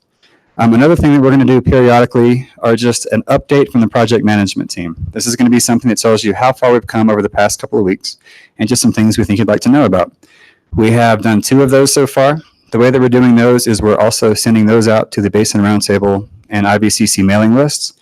We're posting to our Twitter account, to our Facebook account. Like we said, we're that annoying friend. Another big step was on Monday, the Demand Management Orientation webinar, walking through the issues on the Colorado River, where demand management came through as a matter of policy, and how we're going to be investigating it, and then talking with some of our work group members about what we expect their role to be in this process. I've worked very closely with Carolyn Fritz from our staff to have a section on the Water Conservation Board website where all the updates are posted, all the webinars are posted, any video that we talk about demand management is posted for everyone's reference, as well as the DCP documents, the support and policy statement this board adopted, and pretty much anything we think is neat. And finally, to keep people out of my inbox, we created our own demand management email address. So when people have questions or concerns, or they want to know more about the process, they can send an email directly to demandmanagement@state.co.us. So now I'm going to get into the work groups and what they do. I'm going to do a little bit of detail here. And once again, as with everything on the Colorado River system, it's important to point out what these groups are doing and what they are not doing. Process first. The invitations to the work group members went out on May 22nd. A full roster of the work group members who have agreed to participate was posted as part of one of those updates I mentioned on June 10th. What we've done over the past couple of weeks is send out doodle polls to the folks who have been invited to participate, trying to set up a time for that first in-person meeting of the work groups. And in a perfect world, we'll be able to start having work group meetings at the end of July or in early August, so that when we have this workshop at the end of August, we'll be able to have something to report out on and talk about. Who is on the work groups and what is their role? The members of the work groups are subject matter experts on Colorado River policy or on water management who have agreed to volunteer their time to this process. The work group members are being asked to serve in that individual capacity as someone who is pretty smart and knows these issues, not as a representative of their employer or any kind of other affiliation. This does not preclude these people who are on the work groups from participating in other processes that are investigating demand management or providing comment on our process. And I'm just going to pick on a friend here. Kyle Whitaker is in the audience. He works for Northern Water. He formerly worked on the Colorado River for the Division of Water Resources. Pretty much meets the definition of a pretty smart guy on water issues. So Kyle is going to be on one of our work groups, and he's going to help us define some of these issues and take these issues out for a public discourse. Now, if Kyle comes to this meeting as Kyle Whitaker, the smart guy, and he gives a couple of ideas and he gives us some ways to help frame the issue that would be helpful for the public discussion, and he has a couple of creative ways that we can investigate these ideas, that's awesome. Thank you, Kyle.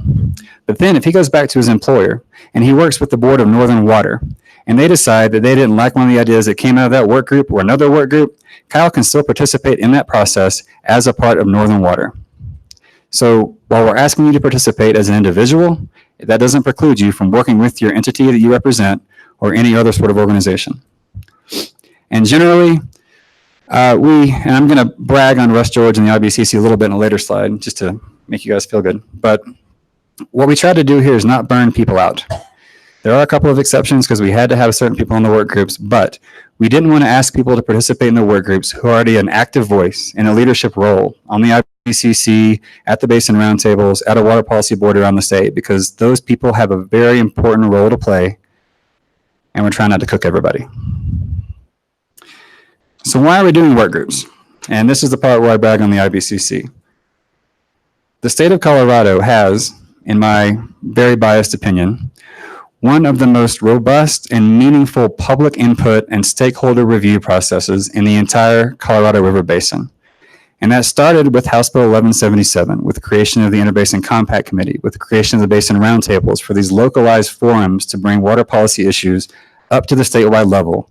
So the CWCB has this think tank. They have this very meaningful process on how issues can be identified and beat up a little bit.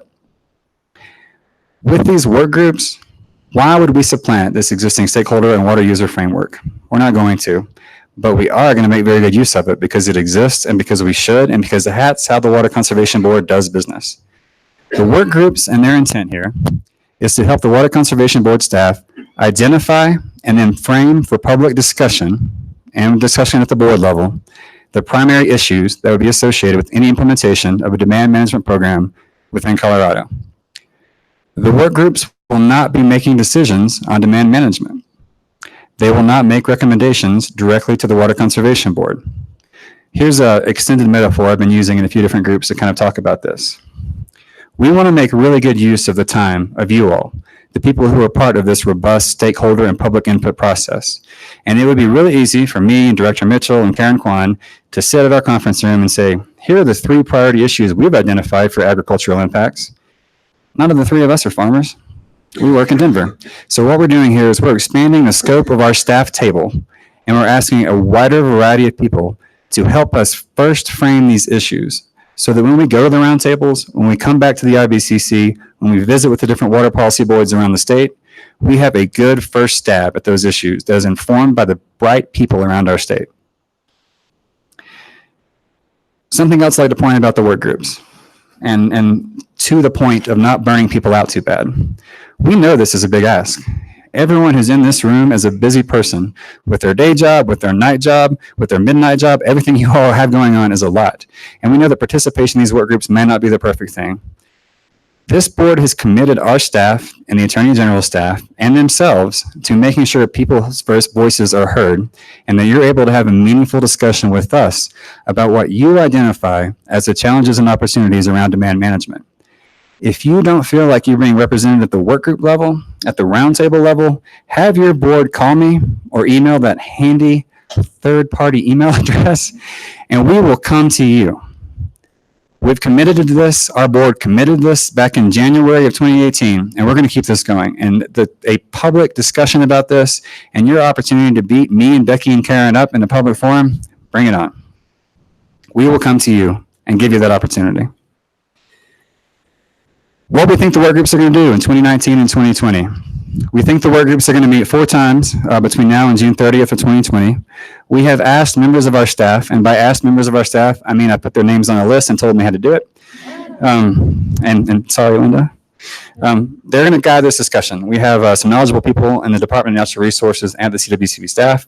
Their job is to help guide this discussion, to bring up the issues that we've maybe already identified, to listen to you when you identify more issues for us, and make sure that as we start generating reports out of these committee meetings, that the work groups agree that the reports that are coming out of these meetings are what they talked about. I don't remember talking about that for so long, and I don't think that was a priority issue. It's these guys' job is to make sure these reports out are accurate and that they reflect what the work groups were discussing. As every teacher I've ever had said, attendance is important. And though I've mentioned a couple of times the burden on this, we're really hoping that our work group members will prioritize these 4 meetings over the next coming months so that we can have a full complement of that additional people at our table helping phrase these issues. The goals here are for the work groups to identify the key issues or concerns relating to the subject matter of that work group. For them to say, these are the 3 threshold issues in the Ag Impacts work group that we think if you don't have a good answer to these, trying to implement a demand management program is impossible and useless. Help us identify these priority issues. Help us look at some alternatives and help identify ways that we can investigate whether or not this will work. In the verification and accounting work group, how can you verify some of this consumptive use? What are some ideas people from around the state have on that? And then potentially, the General Assembly has blessed us with some funds to help with this process. That's going to help with some of the meeting logistics, but also we're going to be doing a request for qualifications in the upcoming weeks for engineering firms to help us do some in-depth technical analysis of these issues. The work groups may be tasked with helping us develop a scope of work for that contractor. And again, this is the first time we've done this. Our state as a whole hasn't had a discussion about demand management first. We're all in this together, and we're taking it one step at a time. Every work group is going to identify their own issues individually, and the specifics on what these goals and what the work groups are up to is going to depend on the membership of that work group. At this point, the work groups are going to be operating under a ground rules and disclosure agreement. What is the point of the ground rules and disclosure agreement? It is to set the stage for a productive, efficient, and effective statewide public discourse. I mentioned earlier, the point here is not to waste your time, and it's not to come to you with some half-baked ideas or a couple of initial thoughts that we at our staff level have had. We're opening the table, and we're trying to frame these issues in a way that is productive for a statewide discussion. That's what they're doing, and the ground rules and disclosure agreement is intended to give the members of these work groups an opportunity to take off all the different hats they have, bring their brains to the table so that we can frame some of these issues. This also needs to take into account threading the needle between all the different processes that are happening in the West and what's happening with our demand management investigation process. We're not the only ones looking at demand management. The other upper basin states are doing that. And this investigation is happening across state lines at the Upper Colorado River Commission level. Also, every state in the West is gearing up for the renegotiation of the 2007 interim guidelines. There's a lot of information going to be out there flying around, and we're trying to thread the needle between the need to protect the interests of Colorado water users and the need that our board has directed us with to have an open and robust public dialogue about the demand management feasibility investigation. That's what this agreement is intended to do. It is a disclosure agreement because it doesn't hold anything back. It details how the information is going to come out of these work groups, and it details how we decide to share stuff that these folks are talking about and how to appropriately get the discussions they're having and the issues they're identifying into this court so that a meaningful public dialogue about every subject matter area can be held. What's happened besides the work groups? On Monday, we had this work groups orientation webinar, and this was our first chance to get everyone on, and we were pretty happy about it. Our friends at the Colorado Water Congress helped us host it on their Zoom network, and they are actually better at doing technical things than I am, because we spoke for about 2 minutes before we realized the audio was out, and everybody could just see Becky's mouth moving, so we got that fixed.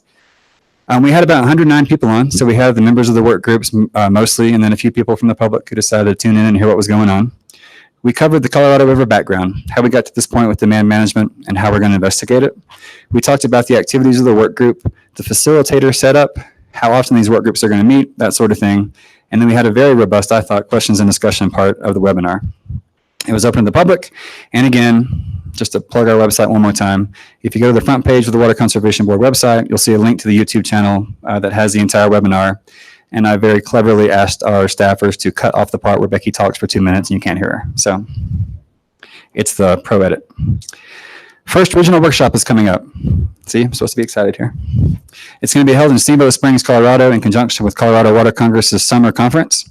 It's going to be on Thursday, August 22nd, around 1 p.m.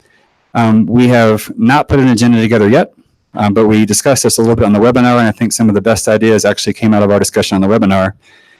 Just the more times you hear it, the more sense it makes. So we're going to talk a little bit about the background of the Colorado River, the past 20 years of drought conditions, where DCP came through, and how we're investigating demand management.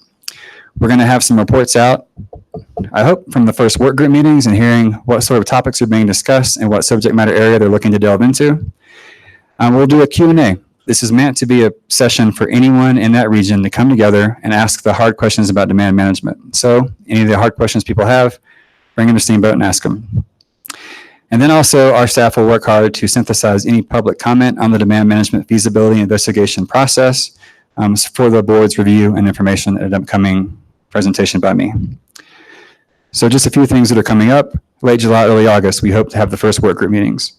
The regional workshop in conjunction with Water Congress, August 22nd. There are going to be a couple of panels throughout Water Congress on demand management, DCP implementation that should be pretty interesting as well. September 11th, the Interim Water Resources Review Committee has asked myself and Director Mitchell to come talk through this process as well, so we'll be doing that there. September 25th, the statewide Basin Roundtable Summit will happen, and Greg has already started to pester me about doing some presentation there, so get ready. And then again, a lot of the roundtables have already formed a Big River Issues Committee or a demand management sort of feasibility committee. Keep an eye on your Basin Roundtable agendas because they're all talking about demand management in a really thoughtful way. And so that's the best place to hear about the local conversation. And again, just one more time on the gong. We know this is not going to be the finalization of a demand management feasibility investigation. This is us trying to take a couple of meaningful steps down the path to a yes or no answer. We don't know that that's going to happen in the next 1 year, 2 year, 3 year. It has to evolve with our constituents, with the people around the state, with the Basin Roundtables, with the IBCC. This is us just kicking off the process, and this is our very first 1 or 2 tentative steps down that path. Send emails to the second address, please. Thank you all.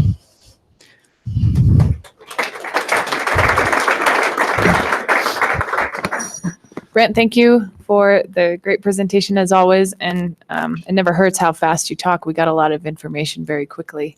I think we have time for maybe a couple questions and then we'll break for lunch if anyone wants any. Yes, Director George just whispered some wisdom as he always does. We can also continue with the discussion after lunch if everyone's tummies are rumbling. So great. Let's break for lunch and we'll be back here in about 45 minutes. It looks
Do I need to ring it again?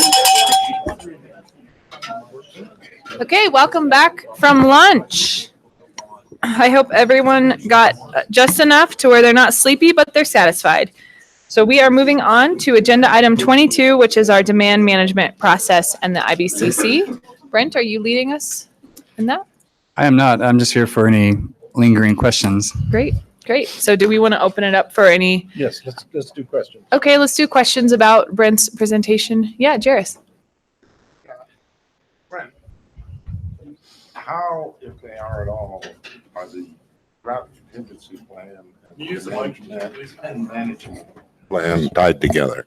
Sure. So the question from Jairus is how the DCP, the Drought Contingency Plan, and the Demand Management Investigation are tied together.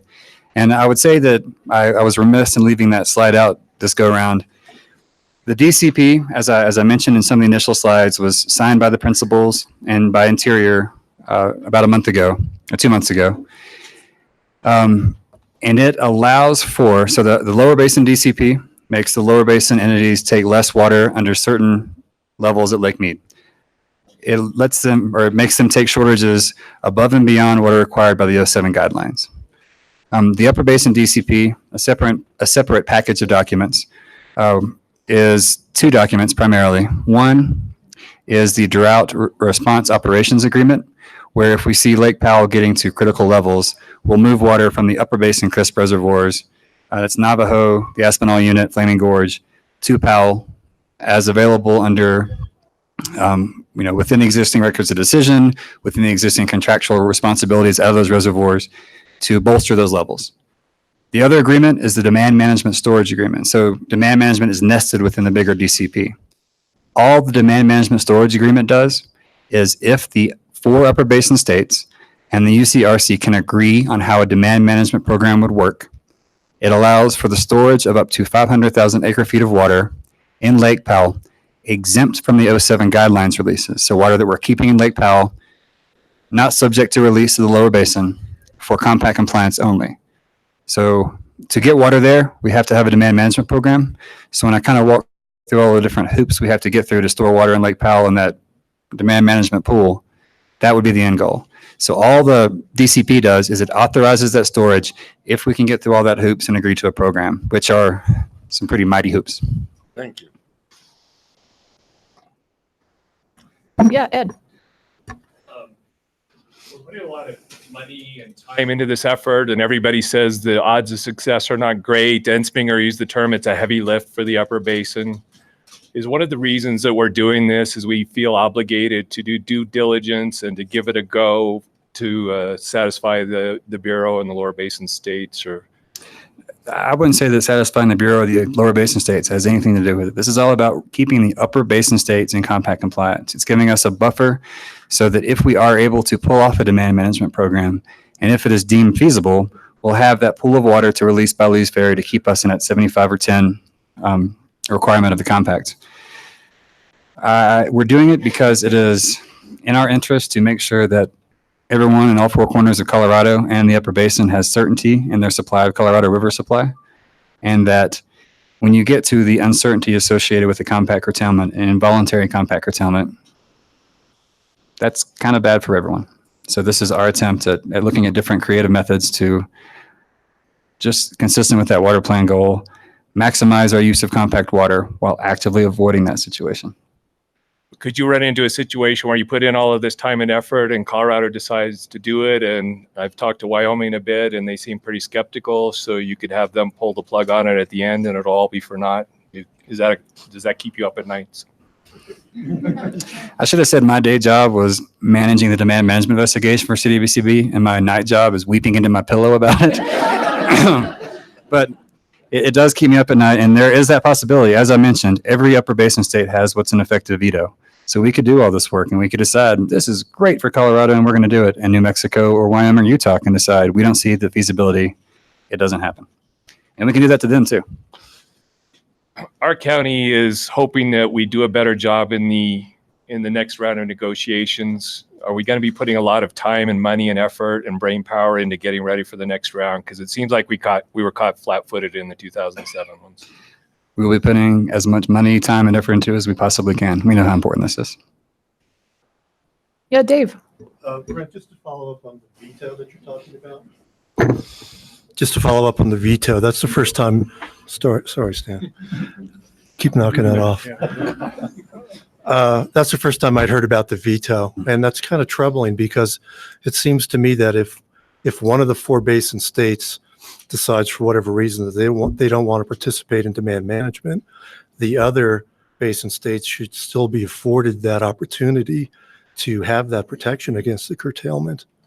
It's one of the elements of the compact, and something that we reemphasize every time we talk about it, is that the obligation of the upper basin states, that non-depletion obligation is not just a Colorado obligation. It's an upper basin obligation. So the way that we meet it, the way that we don't, all has to be approached as an upper basin. And that was how the DCP was negotiated. Because we have so many hoops to jump through within our own state in determining feasibility, I wouldn't be too worried about one of the states vetoing it at this point. I think they have the leadership in place. I think they have the hardworking staffs in place. And I think that they are all embarking on a similar process to what we're doing, maybe not quite as intense, to investigate feasibility within their own boundaries. So I'm not going to sell them too short quite yet. Everyone's very committed to, they worked very hard to get the demand management storage agreement so that this investigation would be possible. Without that pool of water at Lake Powell to store this water in, we would all just be spinning our wheels. And I think we've all acknowledged many times that investigation and demand management is a huge lift. And this is something that's going to take all of us working hard together. It's going to take money. It's going to take a hard time to get through all those hoops. We weren't going to ask our water users and stakeholders to do all that brain damage, as Karen puts it sometimes, to just have this water and it go to the lower basin. So everyone worked very hard together to craft that agreement. And I think the people who worked on that are committed to seeing a comprehensive feasibility investigation done in every state and across the state line. So we'll get there. Could I do one more follow-up? Let's actually let Robert talk, and then we'll come back if we have time. Brent, thanks. I was fortunate enough to attend the Upper Basin workshop in Utah. So to kind of build on what was said, that I hope that effort continues, because I thought it was really educational. I think it'll be important if we get through our whole process that we continue those lines of communications, because even when we broke off, I was a little disappointed there when we broke off into groups and we were all in our own. I mean, it was kind of categorized by whether you were a municipality or agriculture, but the discussion that we had as an ag group there, I thought was beneficial, so that I had a better understanding of what was going on in Wyoming from the ag producers, what was going on in Utah. So hats off to all the plates that you are juggling, but I thought that was a good effort. Thank you. I appreciate that. And I think you'll see a lot more of those in the future. We're keeping in mind right now that all investigation of demand management has to kind of start within the states. So the UCRC is deferring to the states at this point to do what they have to do within their borders, but that sort of cross-boundary communication and open lines of dialogue is going to be very important moving forward. So you'll see more of it. Steve? Brent, has there been any discussion? Let's say you work for 2 or 3 years or 4 years and you still can't get to a goal line of, does that mean it's not feasible? Have you thought through on how far you go before you just say this isn't going to work without coming to a technical conclusion? You just can't get there. That's going to be, I get to punt this one. Yay. That's going to be up to the decision of our board. And I think that what we've committed to is that, every year we're going to do this sort of work plan as far as it makes sense. And we're going to do it one bite at a time. We're going to do it a few steps at a time. And we're going to let the Water Conservation Board adaptively manage the investigation process. And if they get to the point where they think we're spinning our wheels and that we're no longer being productive, they'll probably pull the plug on that. Addendum to that is keeping in mind that the basin states and the federal government are supposed to be getting back to the table pretty soon to start talking about how the river is going to be managed after 2026. This is a lot of work. That's going to be more work. And it's going to be hard for us to keep those parallel processes going and not all end up stark raving mad in a padded room somewhere.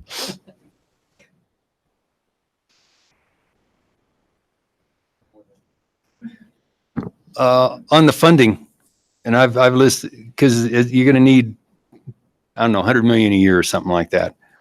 If there isn't a program for coming up with that funding, I gathered from the last time I asked that question that would be, that means it's not feasible.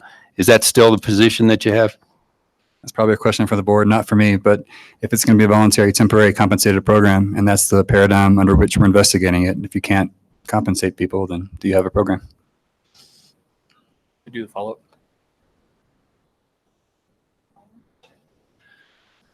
When I was talking to Wyoming, they seem to be very aware of the penalty clause in the Upper Basin Compact about our overuse of our percentage of the water. Has it been established that Colorado is the most at risk in the first part of a compact call because we are over our percentage, or has that not been determined? Is that one reason that Wyoming is probably less concerned than we are because we will take the brunt of it? I'm going to phone a friend of my very talented legal staff here.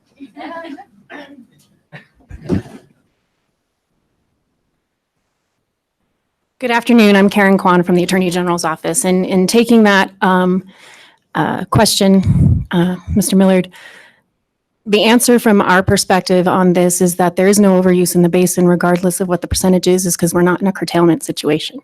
So only and until we're faced with a curtailment situation where we're needing to calculate, do you determine if we've met our over our percentage of use.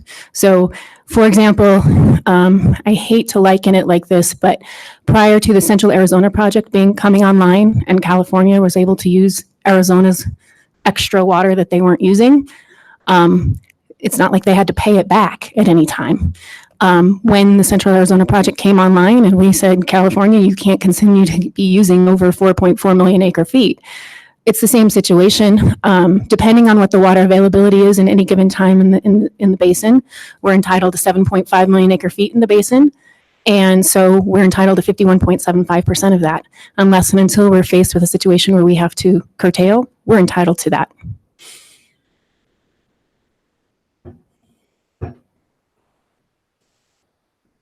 Okay. If there are no more questions, I think I'll kick it over to my colleague. Well, you're both off the hook for the moment. Thank you very much.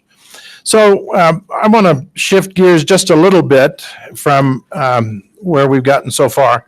Part of what I wanted to gain from today's conversation with both boards weighing in is where should IBCC be focusing in on this really tough nut we're calling demand management. There's so many moving parts that we don't want to get in the way of this good plan that's out there and the team that's working on it and the work groups. But we also have a sense, and we started this conversation at our last IBCC meeting in February, as you remember. But it was too soon for us to really begin to ask and answer the question that I'm posing today. But I think we're starting to get close enough that for today, I'd like to probe a little bit into the statewide pieces of this demand management concept, and essentially sharing statewide. It's a state issue, so we should share the burdens and the benefits statewide, not be kind of piecing out where we think we're safe or where we think we're in danger, but recognizing that because this is an effort, a very appropriate effort to get out ahead of a call. None of us want a call. It's just too dangerous. So this is a choice that the board has made, quite a good choice of, okay, this could be a tool. In our private business, we would begin to think about, okay, how can I begin to save because I know there's some sunk costs coming, or however you want to look at it. So this is kind of in that nature. So I want to have a little larger discussion about where would be the pieces of this statewide conversation that IBCC might be well suited in its nature and membership to really dive into it, think tank it to death if we can, and maybe be able to add value to what else is coming from probably the more technical side. So to start off the conversation, we picked on 4 of our members, asked them to serve on a panel today, and they were very kind and said, sure, what are we going to talk about? And we wouldn't tell them. we didn't give them the questions. So I tried to find each one of them at lunch. I didn't get all of you. So Lisa, you're really in trouble. But I started alerting them to what I was going to do. And of course, there's no surprise here. So I've got just a couple questions. And you can handle them any way you want. I think you may want to just each try to add your own thoughts to each question. So let me just tell you, the two questions are about what we're calling equity. And I think we're all thinking about the same thing so that nobody gets stung, but everybody shares. And how do you do that? So equity across all sectors, whether it's a water use class sector or whether it's a geographical sector. And some of that language exists, of course, in the CWCB orders on this, so to anticipate, to protect, so that no one is unduly burdened or hurt by whatever happens in demand management. And so just like demand management needs quite a lot of analysis and imagination, so do these kinds of state questions. And so the first question is going to go down that path. Then we'll just stretch it a little bit and say, all right, to do something to create fairness, you're going to need some kinds of sideboards.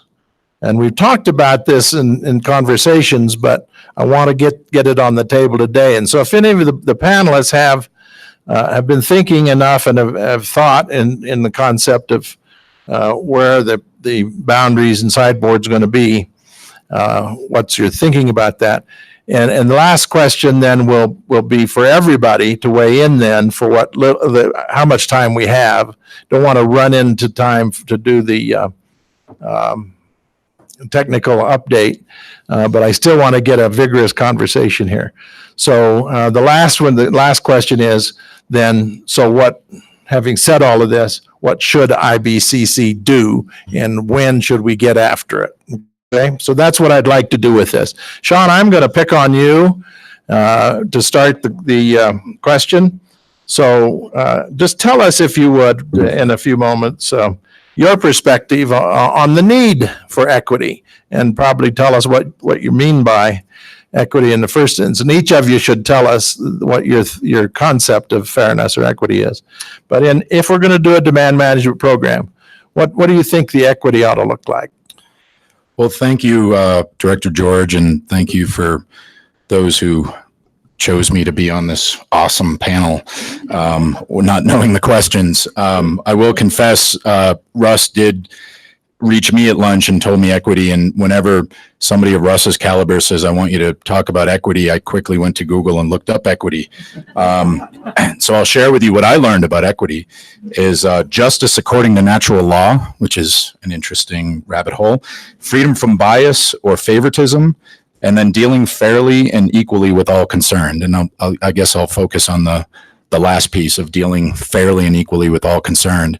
So the all concerned, as we all know, is just about everything we've talked about in the context of the water plan, the environmental and recreation, the ag, the municipal uses, how we benefit and derive uses of water in Colorado.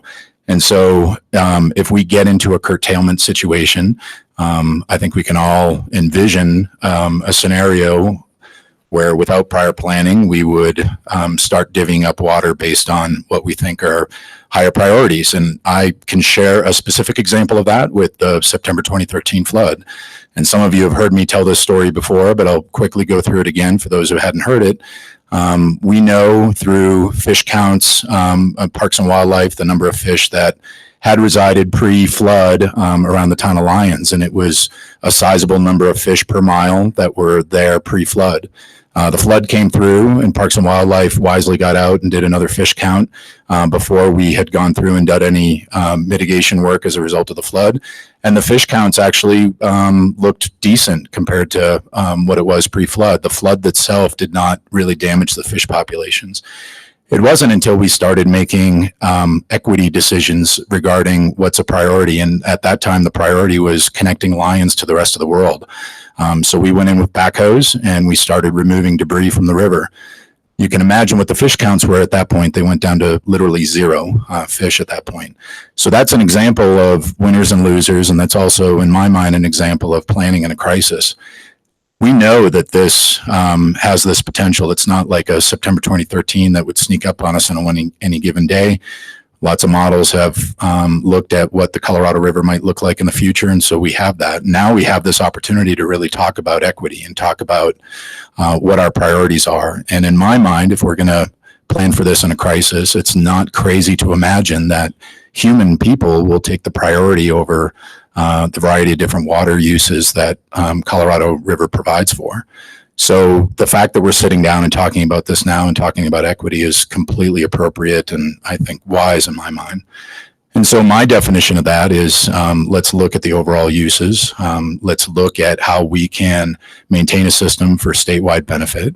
And you can start scaling down from there about the variety of different diversions that occur there, the uses that happen on both sides of the divide, and really start having some rich discussions regarding how we as a state maintain our uses in the Colorado River and how we come together collectively and say that we want to share in our responsibilities here to make sure that this works for Colorado and not necessarily approach it like we did in the September 2013 flood, where we have to go in and connect people to their lives again and make some really hard decisions, but do it out of human needs first.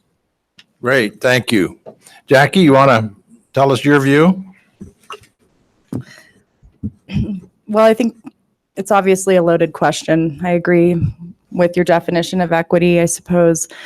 In my mind, I look at equity as both geographic by basin and, of course, by use. And my biggest concern is that our irrigators will feel the pain unduly.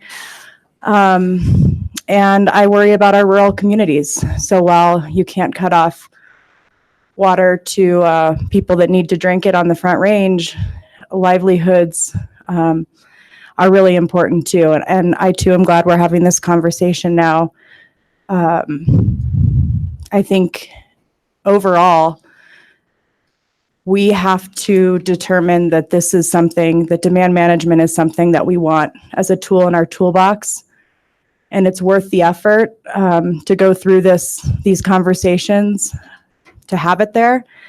And I think once we decide that it is what we want, then people will come together and they'll be willing to participate in this voluntary and temporary compensated program. Something I toss around is there could be some basins that are more enthusiastic about putting their hand up and volunteering. And so the burden could go on one geographic area over another. I'm not sure how we deal with that. So I think I'll keep it short and end it there for now. Yeah, so the beginning is questions, isn't it? It always is. It's asking the right and all of the right questions. And this one, like the rest of demand management, is the inventory of questions. Lisa, jump in. Thank you so much. So I agree with Sean's Google definition, I guess, of equity being fairness. But I don't know whether or not fairness is always best. We attribute a lot of benefit and advantage, but that there's a challenge to that. So best may not be always equitable. I think what's important is that everyone understands it and it's transparent. I guess that's informed consent, some people call it, but there may have to be sacrifice and there may have to be burden. But as long as that's shared and understood, I think that's possible. When you look at humans needing water, first and foremost, either Front Range, wherever in the state, I would argue that looking at geographic and user balance and equity, some uses may have more tools than others. to balance a short-term or acute need that has to be filled. So I think it's an abstract question. We'll have to see where it goes, but I think that it's a larger conversation about how we utilize those tools that we already have, and demand management could just be another one. Okay, great. Andy, I'm sure you have no thoughts on it. I might have a few. Water. Wanted to see if Lisa needed any more water before we started this whole thing. But I was offering her Arkansas Basin water just to get clear. No, not at all, actually. So I have given this a lot of thought, and I think that the question in the context of demand management as opposed to compact compliance and some kind of curtailment is a real different question. And so we really are focusing on this demand management program and how we might stand it up if, in fact, we as a state decide to do that. And I think, as Brent pointed out, if the Upper Basin decides to do that. And I think we have to go back to what's driving our desire to set up a demand management program. And that is the fact that we fear that someday we may not be able to be in compliance with our obligations under the 1922 Compact. That's what's driving this whole discussion, is a fear of non-compliance with that document. And so then you look at, well, what drives us to potentially not comply with the document? And I would say this, it isn't our pre-1922 water rights. It isn't our pre-compact water rights that are driving us to that, because those are prior perfected rights, or at least that's what we believe in the Upper Basin. I've heard some others down below us say it might be different, but that's our position on this as a state and as the Upper Basin. So therefore, if we're going out of compliance with the compact, it's because we've actually used too much water in our post-compact water rights. And the benefit in a demand management program is that it can be either pre or post water, and it's a voluntary market-based transaction there. But the key is, how do you do this where you don't cause disproportionate consequences to one particular basin or user group? And I think that if you look at it from a perspective of equity and distribution of the pain, potential pain, and frankly, we have to recognize there's potential benefits in a demand management program too, in terms of paying water users some form of compensation that they may be able to use to improve their particular systems or frankly their lives. But how do you distribute that in an equitable fashion? And I think if you look at that, at least from our perspective over on the Colorado River Basin, we see people throughout the state using Colorado River water. We see people on our side of the mountain, post-compact water rights being used for all sorts of good, beneficial purposes. Same on the Front Range with the Colorado River, and even in the Rio Grande Basin, they're using Colorado River water for good, beneficial purposes.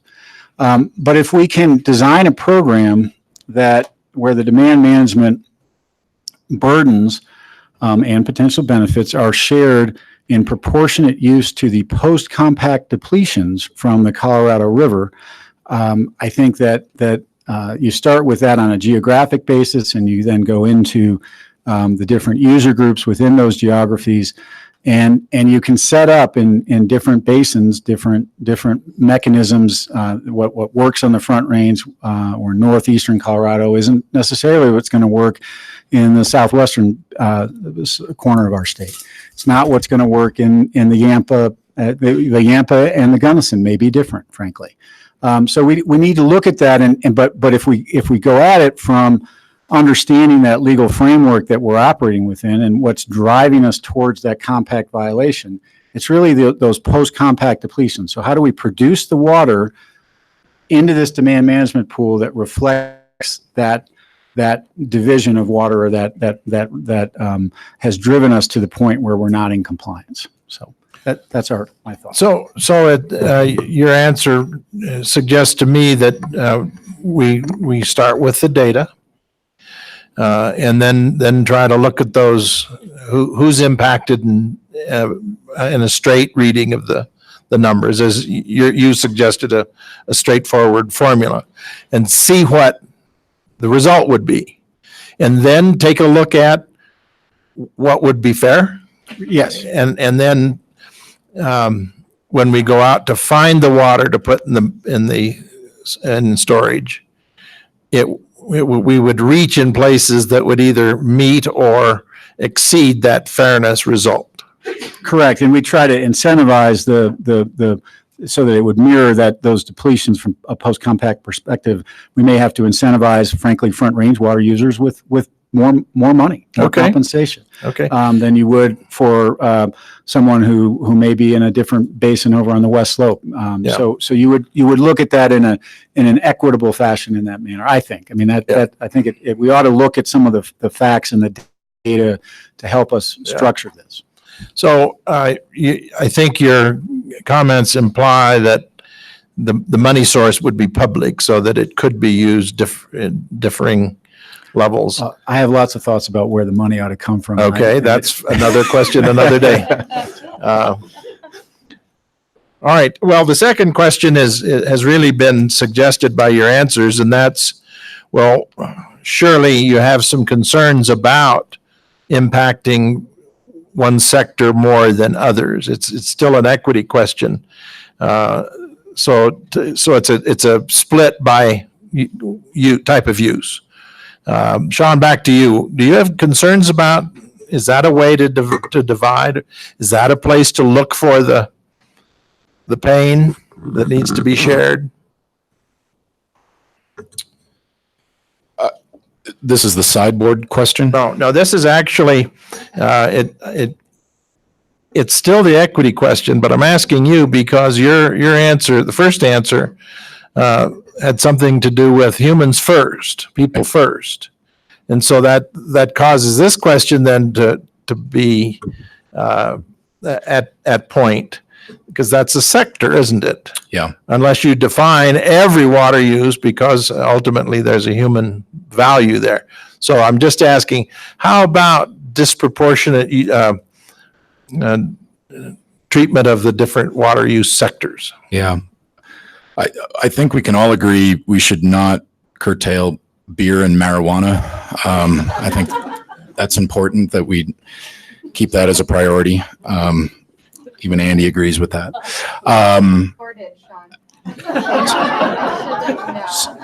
Sorry, Mom and Dad.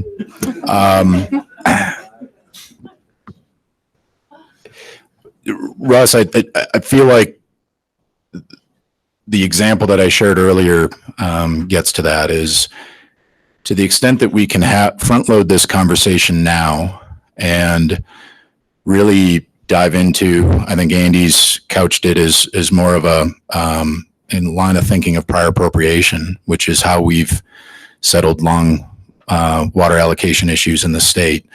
And we don't really dive into whether one beneficial use is a higher priority than the other. But now we're in a situation where there may not be enough to go around within that appropriation. And I think if we convene these work groups that we're having, if the IBCC continues with these kind of conversations, I think we have the ability to start looking into the use type question. I think it's inevitable that the conversation is going to go there. I think it's, as I said, in the flood recovery effort, it was a no-brainer that human uses had to come above the fish. But I think we all know that Colorado's economy is based on recreation and agriculture. And so to predetermine that those uses are not necessarily a higher priority than human uses, I think is doing what the compact envisioned a disservice. I think the compact looked at Colorado growing into all of its uses, and to make those decisions now is premature. We've got a lot of smart people willing to engage in this conversation, and I think we can take things on perhaps a basin by basin, perhaps post compact, perhaps west slope or east slope, and allow the local experts to start digging in and seeing how they can perhaps allocate water and share water to be able to minimize any loss for uses. Great, thank you. Jackie? I think there's a lot of opportunity here when you do the 500,000 acre foot and you're able to span that out over, let's say, 5 years. Back of the napkin calculation, people aren't going to go thirsty. But I'm not going to tell you what that number is because I'm not good at back of the napkin calculations. Even if it should be simple, like 51,000 acre feet a year. So I think we have a lot of opportunity to dig deep and see where we can make some choices that aren't detrimental to our economies, that aren't unfair across the state. We got into this together, and we can certainly get out of it together. I don't think it's that heavy of a load. To me, the question really lies a lot in the funding and whether we're able to do that. So I think I'll leave it at that for now. Okay, Lisa? So I mentioned the acute and chronic and having developed tools.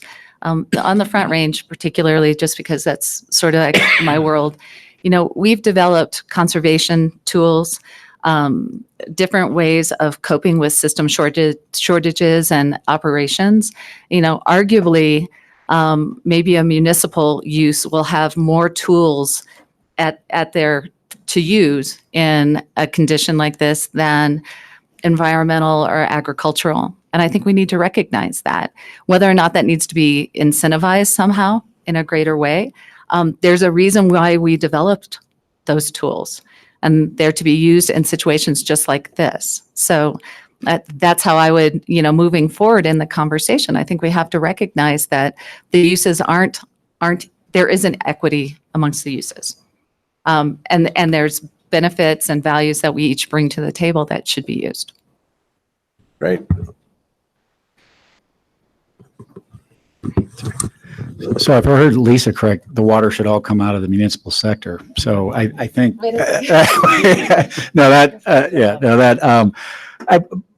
think we have to, again, go back. If it's a compensated voluntary program we're setting up in demand management, I think that what we're talking about, this drips into the next area, but the sideboards. Go ahead and answer the two together, Yeah, because we'll come right back to the others on sideboard as well. Sure. And so as we think about it, I think setting up both geographically, as I said before, but then within user groups, target numbers, not hard quotas, not must achieve numbers, but target numbers where we're designing a market that is a guided market that is truly one that will incentivize the water coming out of the different sectors. So, my agricultural friends will not appreciate me saying this, but if we look at the amount of water post-compact that's consumed in Colorado River water, a large portion of that is ag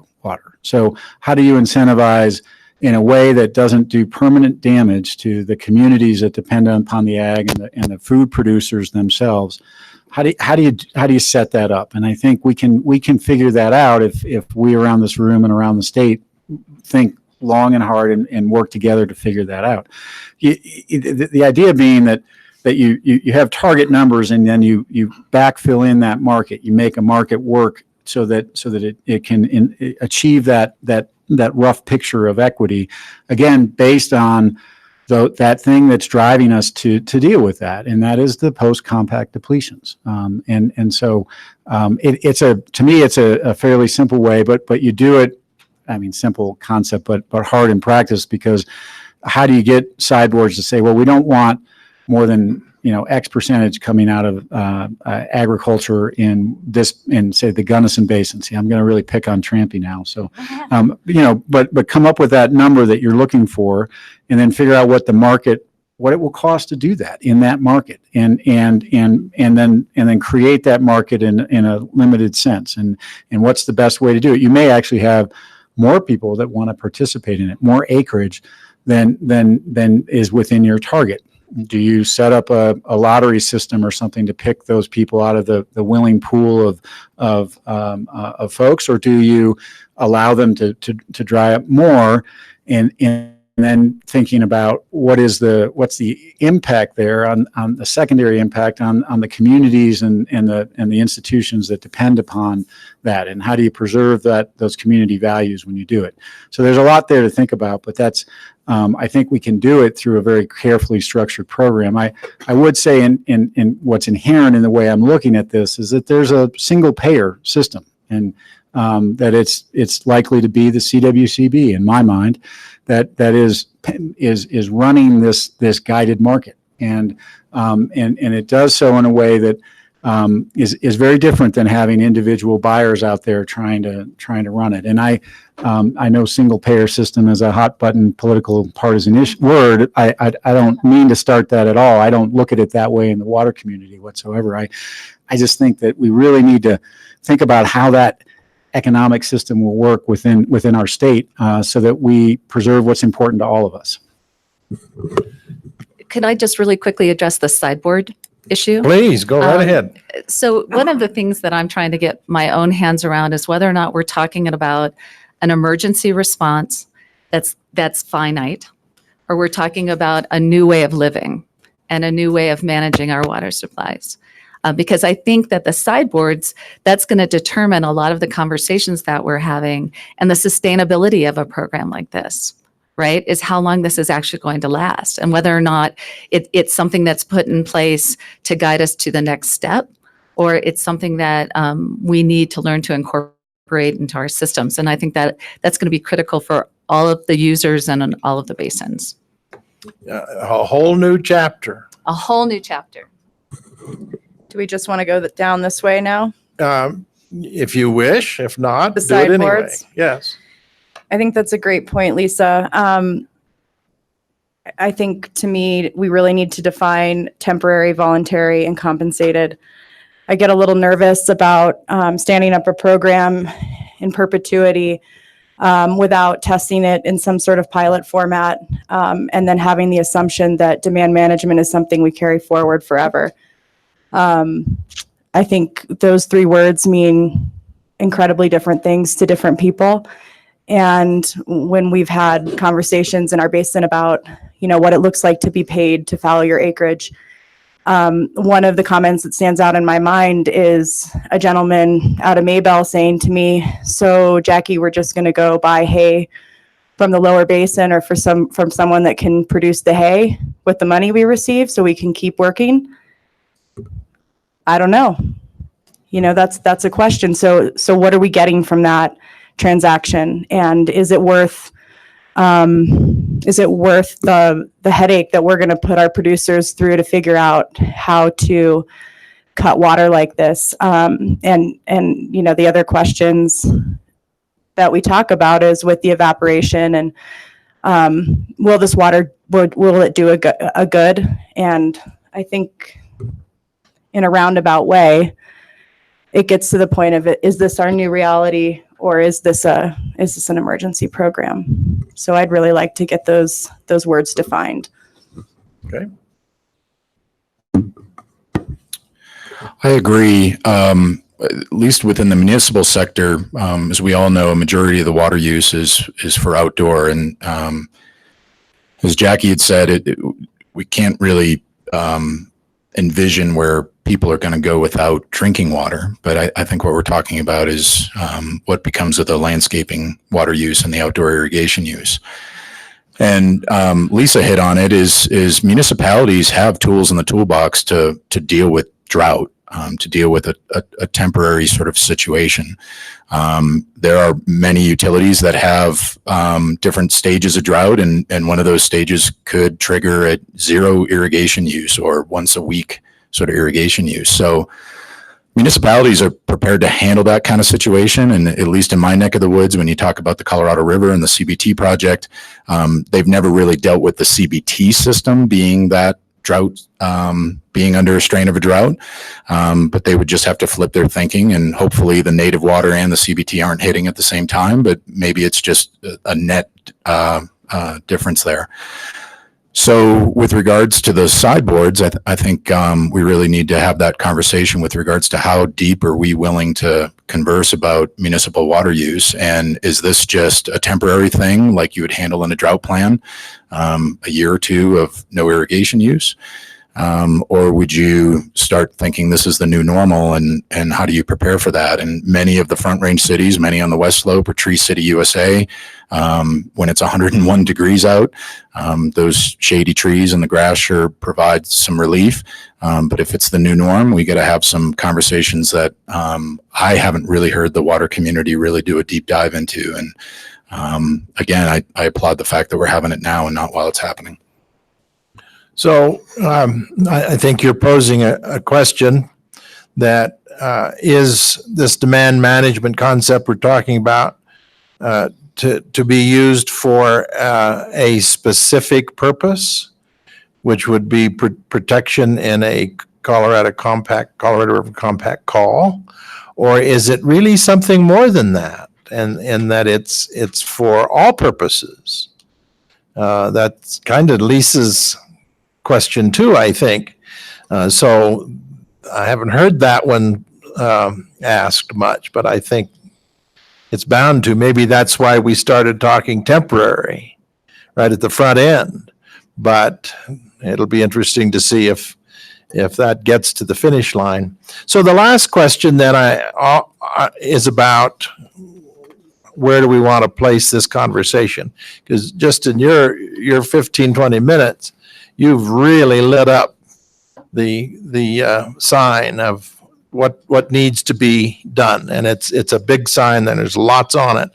So what can IBCC do? What should we be doing? Because I think we've already talked enough about this in our past meeting, and I know the CWCB's been on it constantly for a long time.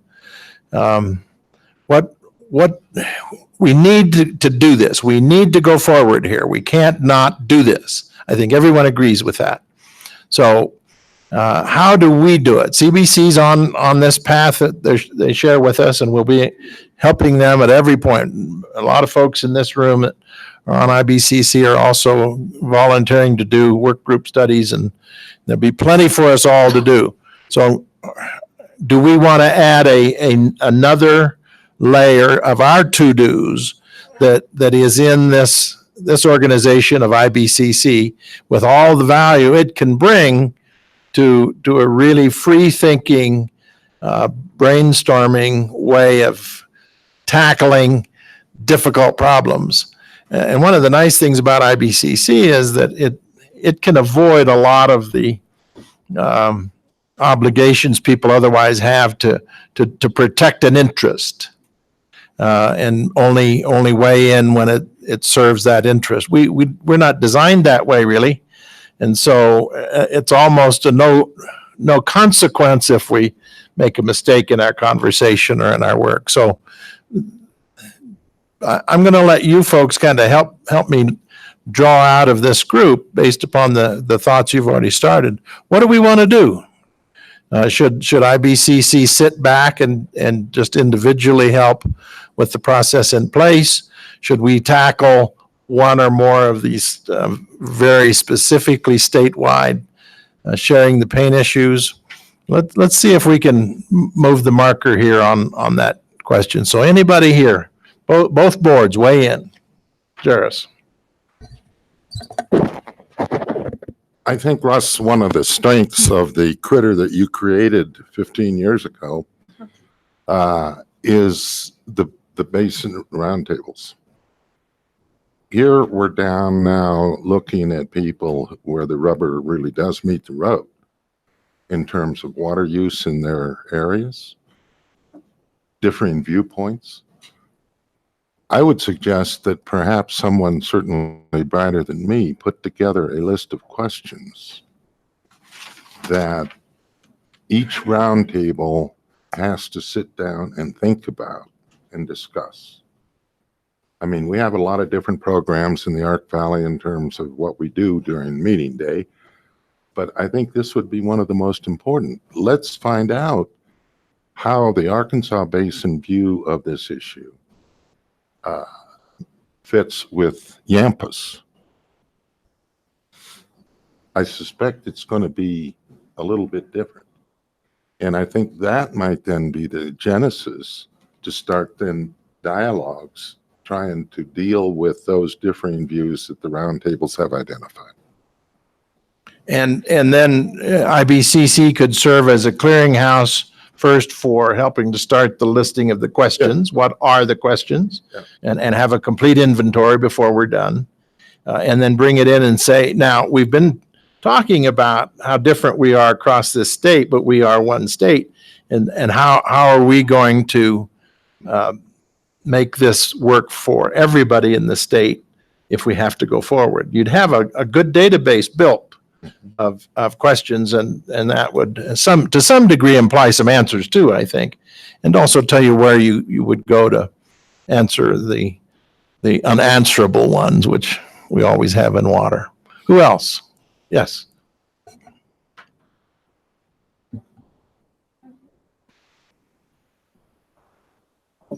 So first, I want to thank the panelists for sharing their perspectives on these really important questions.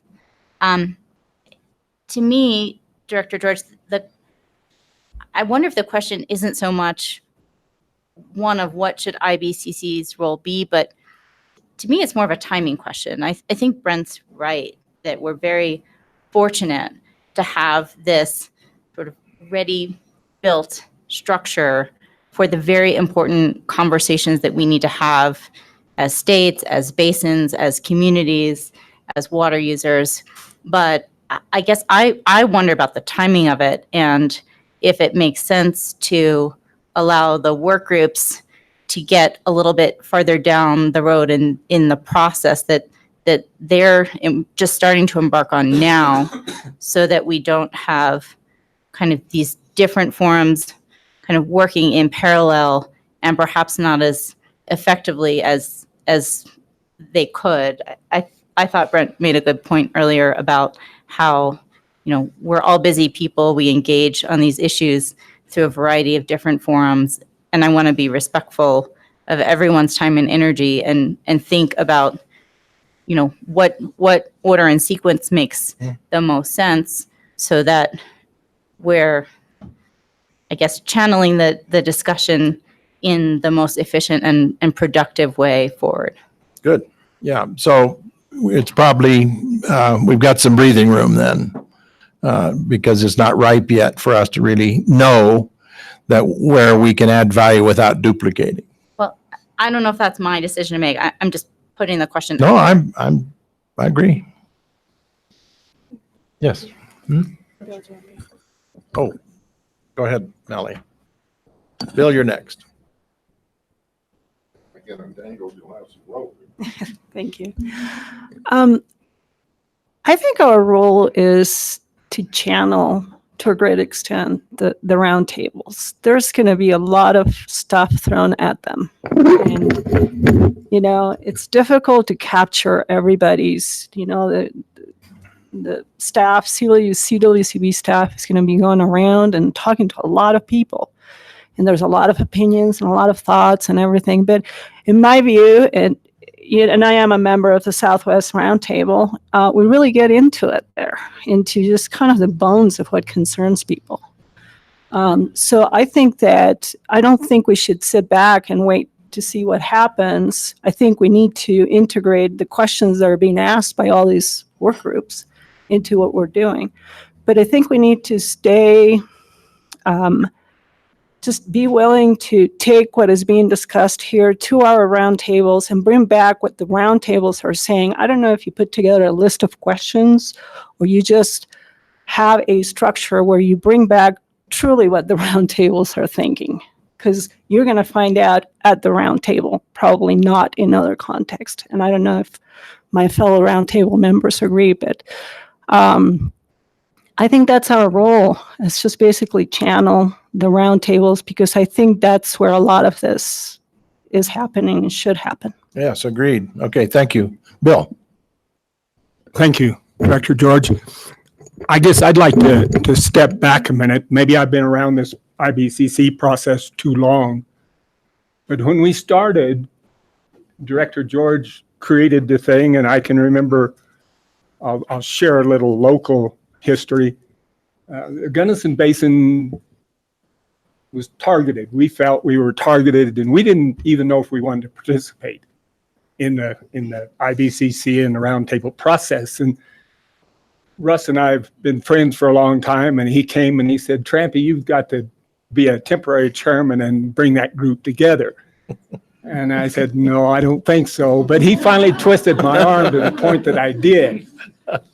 But long story short, he promised my roundtable that it was a process whereby we could bring things from a local level up. And that convinced my fellow people within the Gunnison Basin that maybe we should participate. Because you got to remember, at that point in time, we hadn't been out of a court case with the Front Range diverter very long. And so there was really a lot of skepticism about doing anything in the water world in the Gunnison Basin. So if you go back in history, there's been some things come out of the Gunnison Basin that have made its way into the water plan and that kind of thing. So we felt like we had made accomplishments. But if you look at the history of how the IBCC and the roundtable process has worked, a lot of the water plan stuff was pushed down from the top to the roundtables, asking the roundtables to respond. A lot of Swazi 2 was stuff that was pushed down from the top to the roundtables to respond. And my roundtable got very upset Monday evening, and Russ was there. The same thing we feel is happening in this process. That we have people and groups working within not only the Gunnison Basin, but other roundtables around the state. We've been hearing about demand management for quite some time, and frankly, the West Slope has a lot of fear about how that's going to affect it. And so everybody is doing their local thing. You know, we're getting people up to speed on what we know, and everybody's starting to think about how they might participate because they like the voluntary, compensated, temporary part, and they recognize the fact that, you know, we probably better show up and participate in some fashion so that our brethren on the east side of the mountain will also be willing to participate. But we know it's going to hurt us like heck if we participate very deeply, and we're trying to figure out how we can do that. And we feel like we've been shut out of this initial process. If you're going to go behind closed doors and develop these ideas, we feel that that's the wrong way to do it, that it should be open from the very beginning, and we can't figure out why these different work groups have things that they think they need to do behind closed doors. And I know it's all staff related, and we understand that, or I understand that, but your constituency out there in the country doesn't understand that. And it's really frustrating.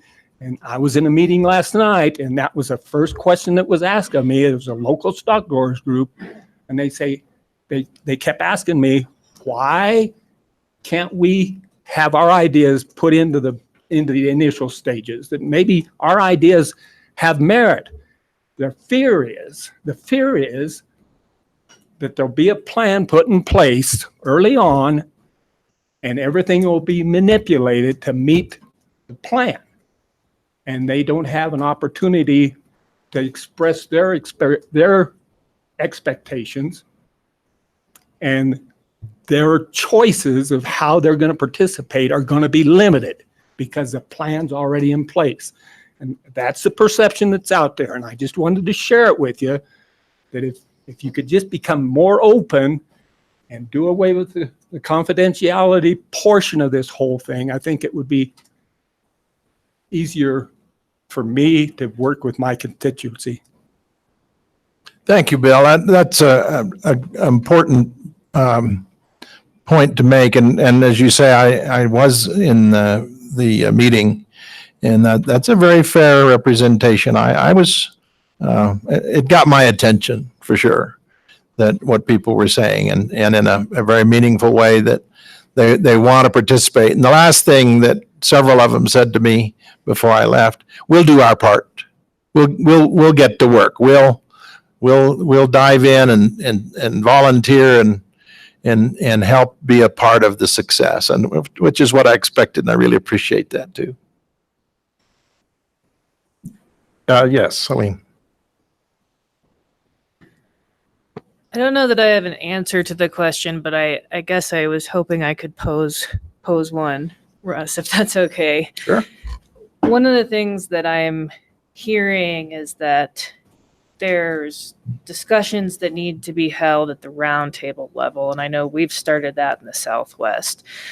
But what the panel was talking about today is something that the CWCB needs help with, which is how do we balance interests across the state? And we're going to have hard decisions in front of us as a board. And I am not sure that it gets at some of the really hard questions that the four of you brought up. And so I am hearing that, yes, we have to have these discussions at the round table, and we have to understand that issues in the Southwest are different. And we've started having discussions about our share of the post-compact depletions. But how are we going to work out some of the issues? And some of them have already flashed up to the CWCB when we developed our policy. But how are we going to navigate that, knowing that from the CWCB's perspective, we have to resolve this issue as a state?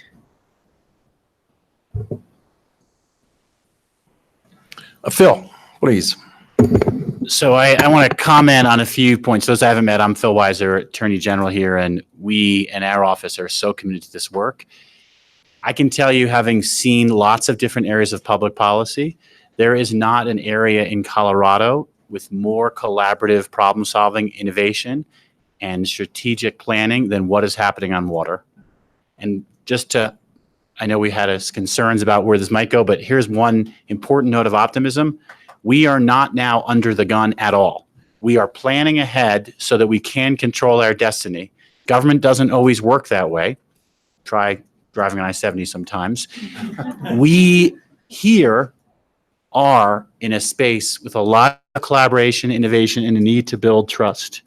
And one thing I want to say, this is not a hypothetical, and Cleve, you should talk about in your basin, this is a reality, and you are working on how to develop models.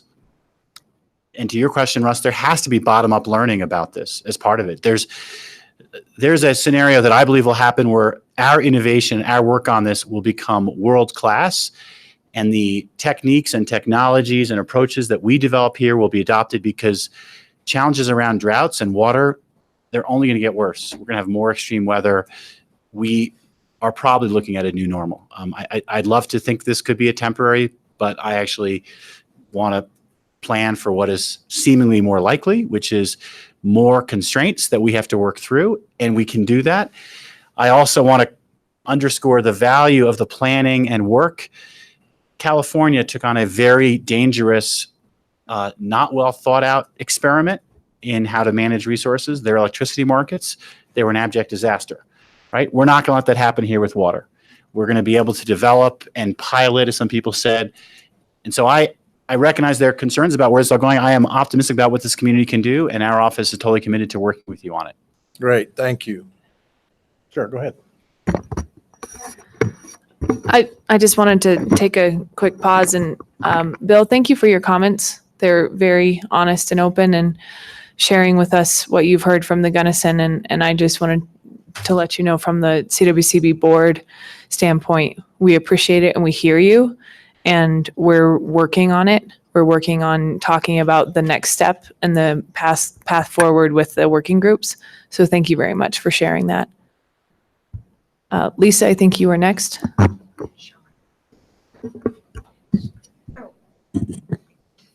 You can go ahead.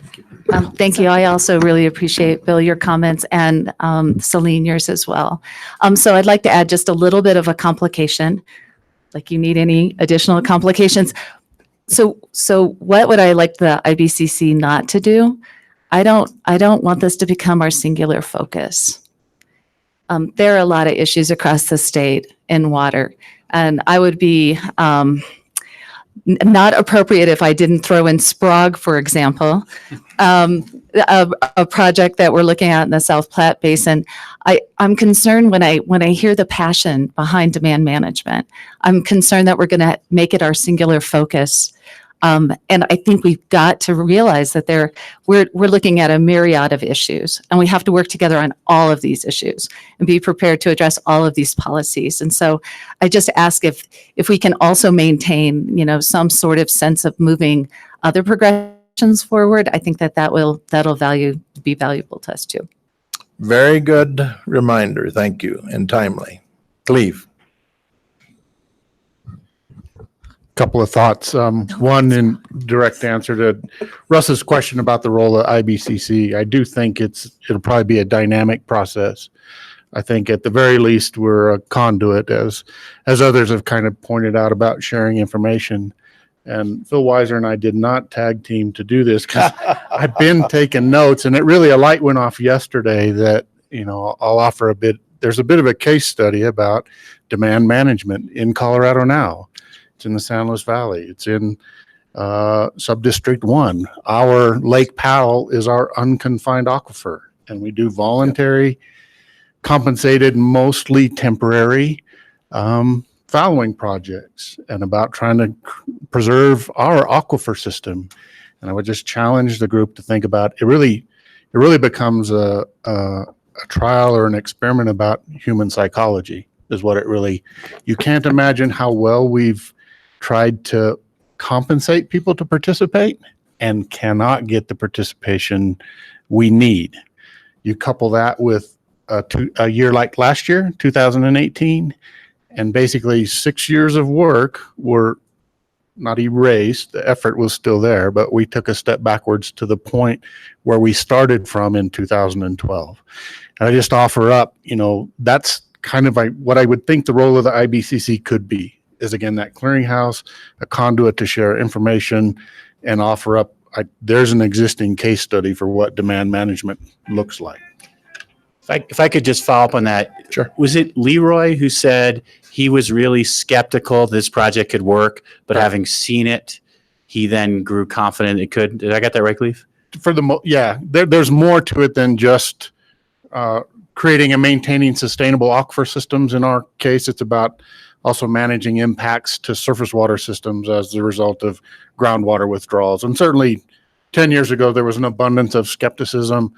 We started one of these processes, these micro demand management areas with pretty good success, again, until last year, and we just took a huge step backwards. And it won't be curtailment on a river system. It'll be a lack of a stroke of a pen from the state engineer that puts 3,000 wells and 170,000 irrigated acres out of production in one instance. So that's our consequences. And we battle with the same kind of conversations about equity. We have high value crops and maybe not quite as high value crops. We have geographic differences. We have differences of seniority of water rights. We're struggling through all those same conversations that are now happening at a state level. I've thought for some time, just what you've said, that you and your neighbors are going to be big help to us because you've been there, you're still there, and you can teach us quite a lot. So thank you for that. Tom Gray, you're next. Yeah, thank you. Brent, just backing up for a minute. Is this on? Brent talked about a couple of questions. Is it feasible? That's what we're looking to see. And I want to add, and will it make a difference? I think that's the two big questions for me. However, Russ, you ask on the idea of equity and where is the IBCC's role. And I go back to when I remember reading 1177, the role of the IBCC and even the name, Interbasin Compact Committee, a compacts agreement. And so it was contemplated, and I never thought we were actually used for that the IBC would bring these roundtables together and make agreements between basins on water issues. the way I read the compact isn't that we're entitled to 7.5. It's that we have to deliver 7.5 to the lower basin, maybe 8.23 with Mexico. And that out of the native flow of the Colorado River, we are entitled to what's left after we deliver our amount to the lower basin. And because of hydrology and because of the wet years during the compact writing, we're not getting 15 million, we're getting somewhere below that. And so we don't have 7.5 to divide up among our upper basin, thus the shortage or the contemplated shortfall. So out of that native flow, the upper basin states, through what Ed mentioned, through the upper basin compact, has to the upper basin states have to deliver a percentage of that water, of whatever the native flow there is after we deliver it there. We're entitled to a proportion. And in Colorado's case, we're entitled to 51% of what is left over after we make our deliveries. I think the role of the IBCC is to get these basins together and decide how we're going to equitably divide up that amount. And I would submit that you start with the native flow and how much within Colorado of the 7 basins or of the Colorado basins, how much of your native flow are you consuming?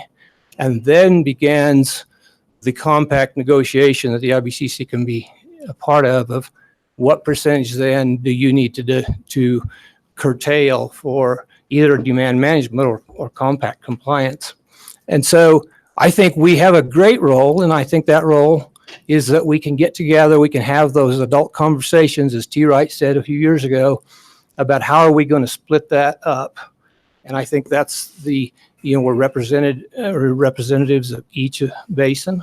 And I think we need to have those conversations and begin to contribute back to the state of how that water is going to be divided up between the basins if we do a voluntary compensated program.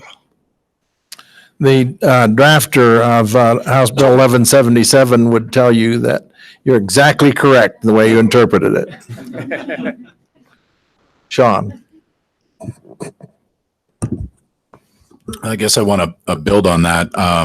So we've, as the IBCC, we were asked this question the last meeting, essentially, what is it that we want to do? And my takeaway was that demand management is a key issue. And as Lisa pointed out, SPROG would be a key issue. And we've, I think, morphed in our language at the IBCC level. It was compact language originally, as the bill described, but we later morphed that into project of statewide significance. And I believe I stated out loud at our last meeting that I didn't think there was anything of more statewide significance than demand management and potentially SPROG when you look at the gap that's in the South Platte Basin and what that means to Colorado.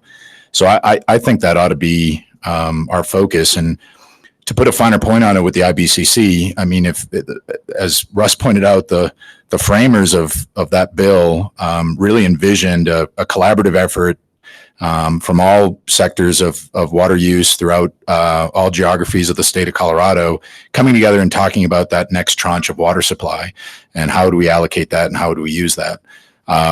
One of our greatest challenges as water leaders and water planners is we have time. Even though we tend to echo that time is of the essence, we have time. There's not a great urgency that we got together as the IBCC and developed that next tranche of water supply because there's some time there. I think one of the hidden blessings, if you will, with demand management is we don't really have some time, depending on which model you look at and which side of the hill you're on. So if we're ever going to come together as the original framers envisioned with the IBCC and wear a statewide perspective and look at how water could be best allocated with that next increment of water, if we can't figure out the current increment that we've got figured out or that we're currently using, then I don't know that we can get to that next level. And now we're under a time crunch. So I think we can come together. I think we can do what the framers originally envisioned, and we can use this as our foray into what the future might hold. But let's use the existing supplies as that opportunity. Okay, thank you, Aaron. So first, microphone. First things first.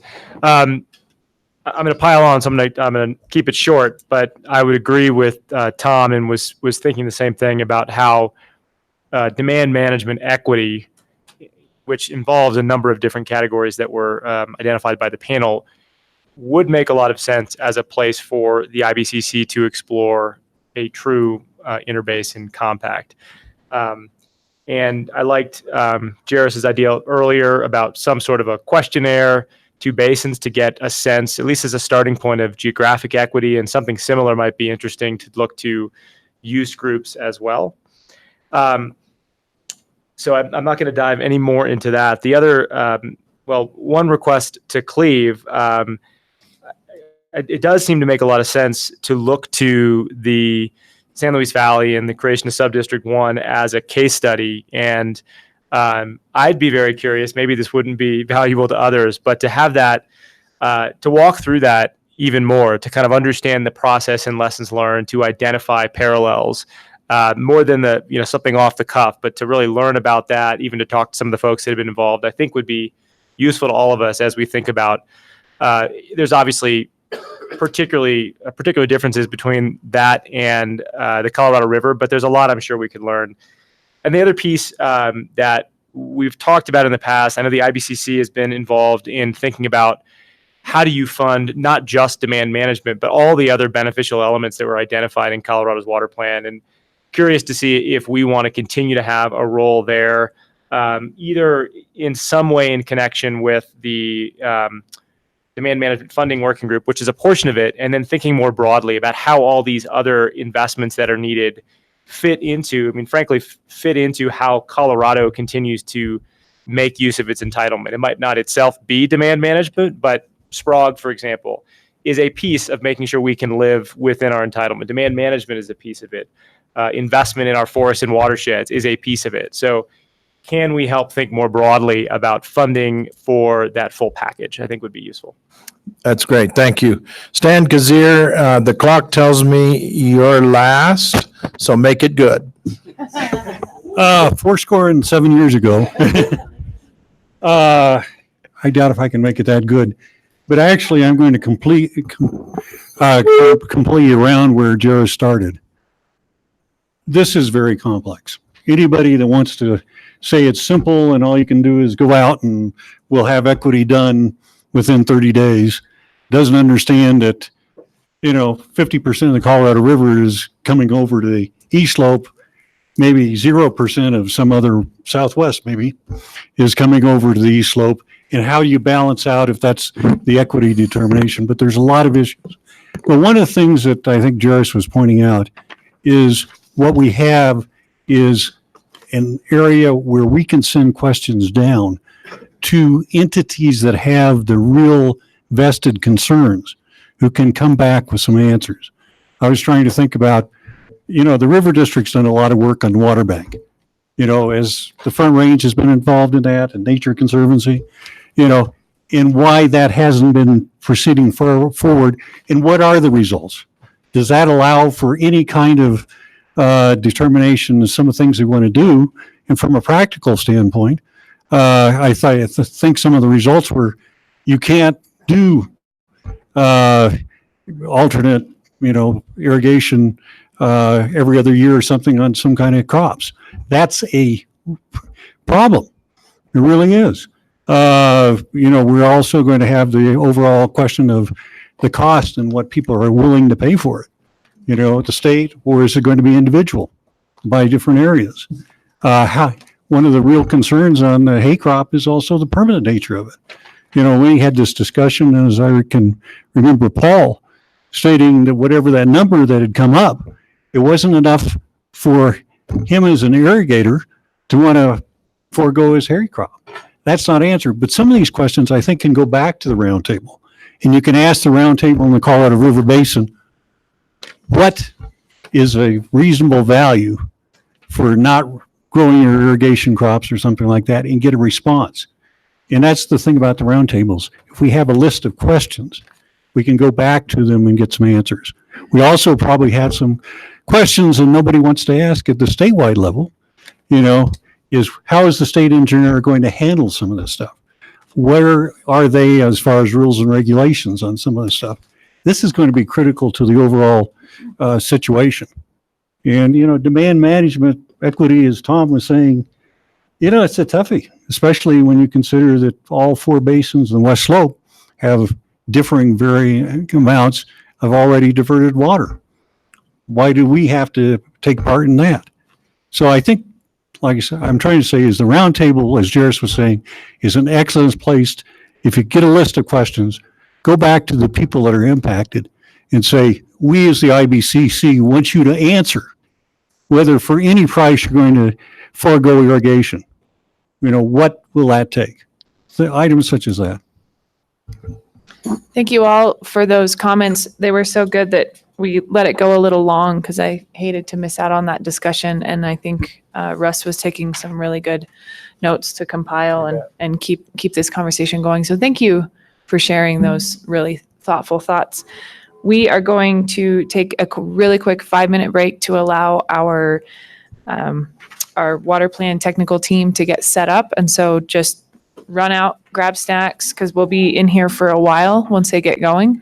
And we'll see you back in 5.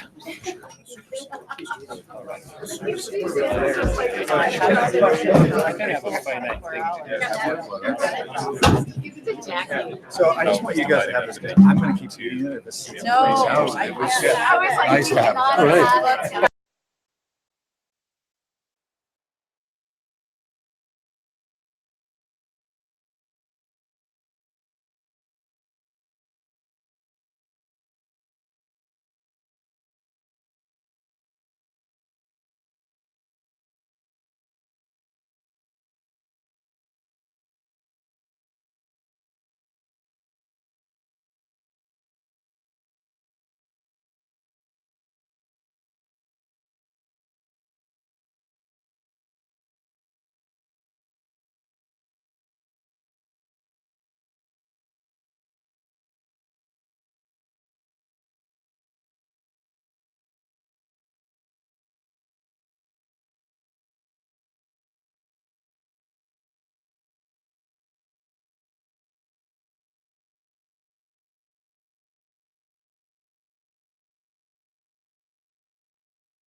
is our water plan technical update preliminary release.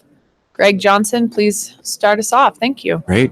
Thank you, Director Dutton. Much appreciated. We are very excited to be here today. This is what you've all been waiting for, I think, the main event. You know, you have all these discussions about demand management, very interesting things, but I know a lot of people have seriously been waiting on this study for a number of years. So we are very excited to release this. In a lot of ways, we do feel like this is a very bold and joyous release of this study. Those are a couple of the words of the Polis administration, but this is something that we are genuinely excited to put in front of you today. We also think that this is very appropriate for a joint meeting of the IBCC and the board. Of course, both bodies have been intimately involved with this work and all the work that's led up to this. So it's only appropriate that we use this forum to release the study. And we couldn't be more excited because it is, as you'll see today, very much a state-of-the-art report. A lot of good science, good data has gone into this. And it's a whole new approach, and we'll do our best to really explain how this is different. And before I really get going, I wanted to thank all the folks up here. We'll do some introductions on who's on the technical team up here at the table, but especially Russ Sands and Megan Holcomb on our staff have been working immensely, crazy hours on this project. If they were paid by the hour, they would be extremely wealthy right now. But they've put in countless hours over the last few months especially, but a number of years. So I did want to introduce the technical team briefly. We'll do